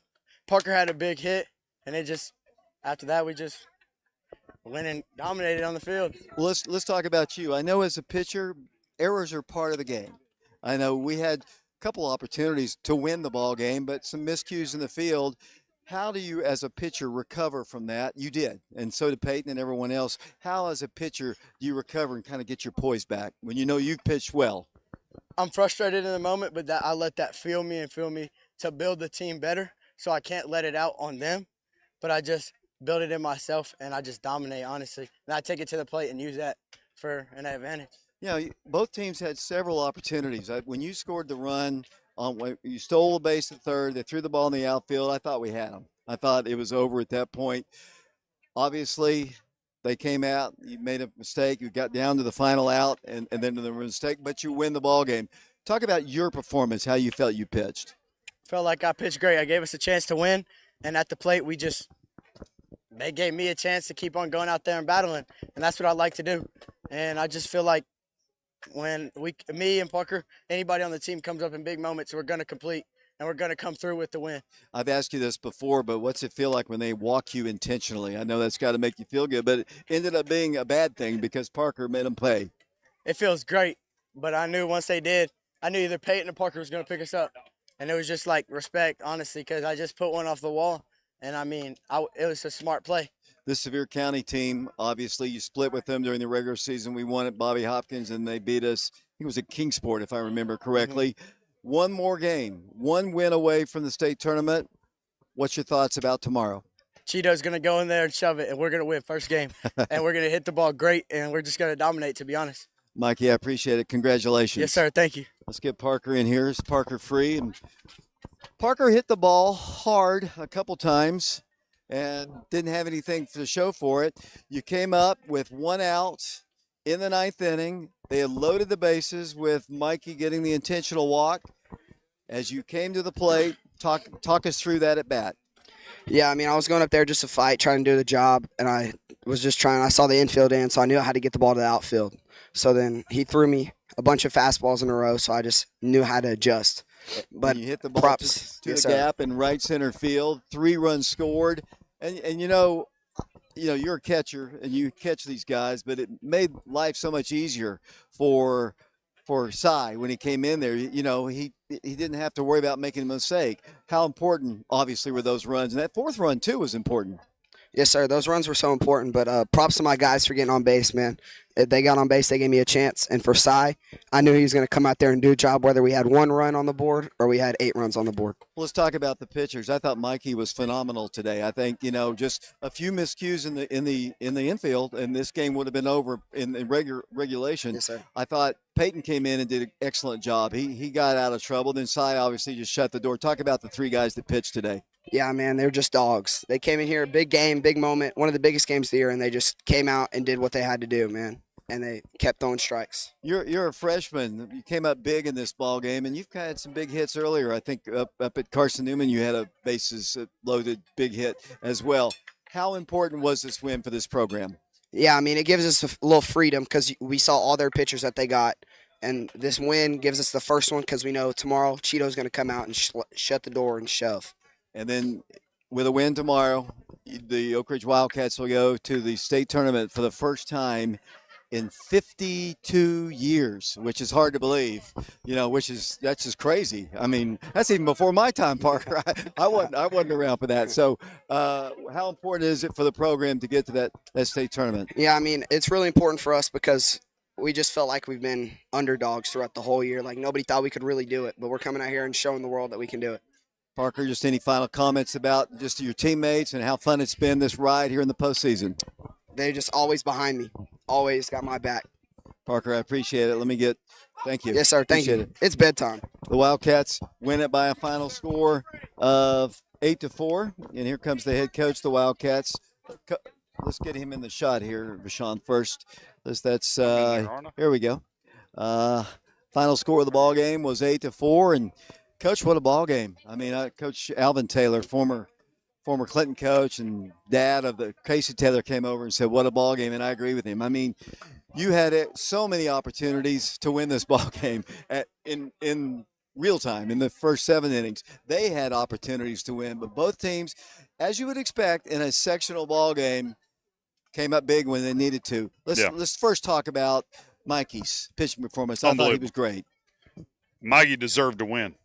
I mean, he did everything to win. He did everything right. He gave up 2 or 3 hits. He did everything right to win the game. And we just, unfortunately, we didn't make a couple plays here or there or a couple big hits here or there to kind of blow that game open. But, this game here, it was an impossible win for us. We had the back against the wall. We kept making mistakes. But all of a sudden, we kept hanging around, keep forcing them to get to their pitch count, keep forcing them to make some changes, keep forcing them to do some things, and us pitching able to sustain and hold us together. How big was that inning Peyton got out of that? Then Cy right there, all those things that we did just to keep holding us around. Unbelievable performance by our guys. But then all of a sudden, Mikey, his heart rate goes to level 0 when we need a big hit. Huge double backside. Parker, the more pitches at bat went, I knew he was going to do it. He was going to get a hit. And his heart rate just stays calm. They've been in those moments, man. It's so fun to watch them. Like, they've grown up on us all of a sudden. We went from being this youthful baby team that just weren't ready for these moments and in these games, and then all of a sudden, boom, here we are. We're ready to go. We turned to the ninth. Peyton's getting out of the 8th inning was huge. I mean, huge. That was just a great performance by him.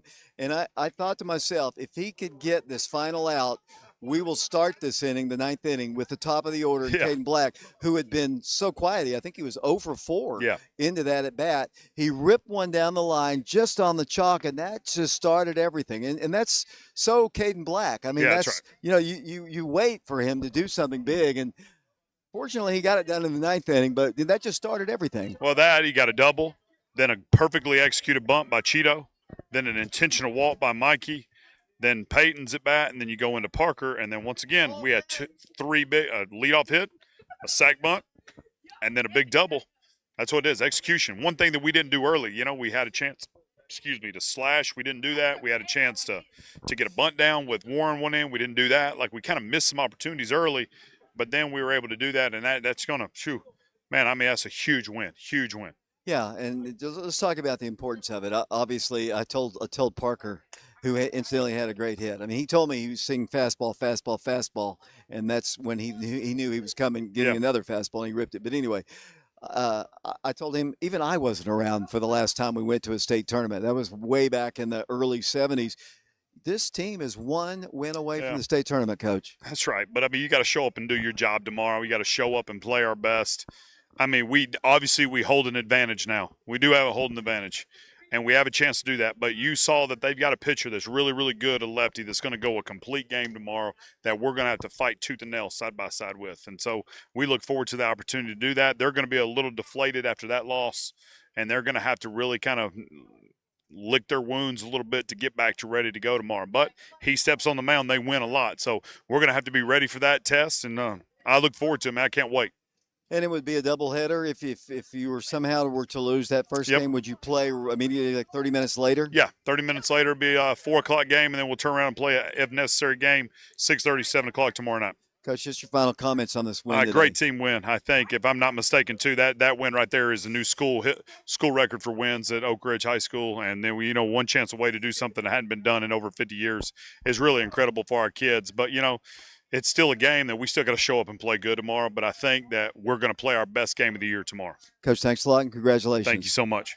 Wildcats win the ball game by a final score of 8-4. We had to endure rain. The play never stopped. We had to endure some tense situations, but the Wildcats made the plays when they needed to, and the Wildcats win the ball game by a final score of 8-4. What's your name? What's your name? Jansen. Whose fan are you? Are you an Oak Ridge fan? Sevier County? Whose fan are you? I don't know. He doesn't know. Well, I'm going to let him go. Thanks for talking to me. Final score of the ball game: Oak Ridge wins at 8-4. They'll play again tomorrow at 3:00 here at Sevier County. Appreciate Vashawn Knowles for doing our camera work and enduring the rain. And both of us are starving. Vashawn, what a big hit by Parker. What a big win for the Wildcat program. Heck yeah.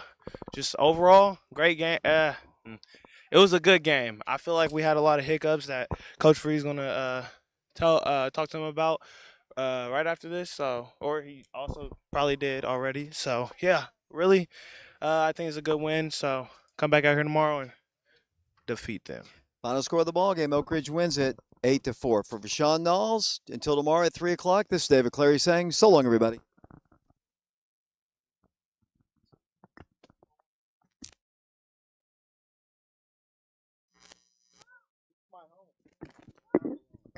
I'm a smoky bear.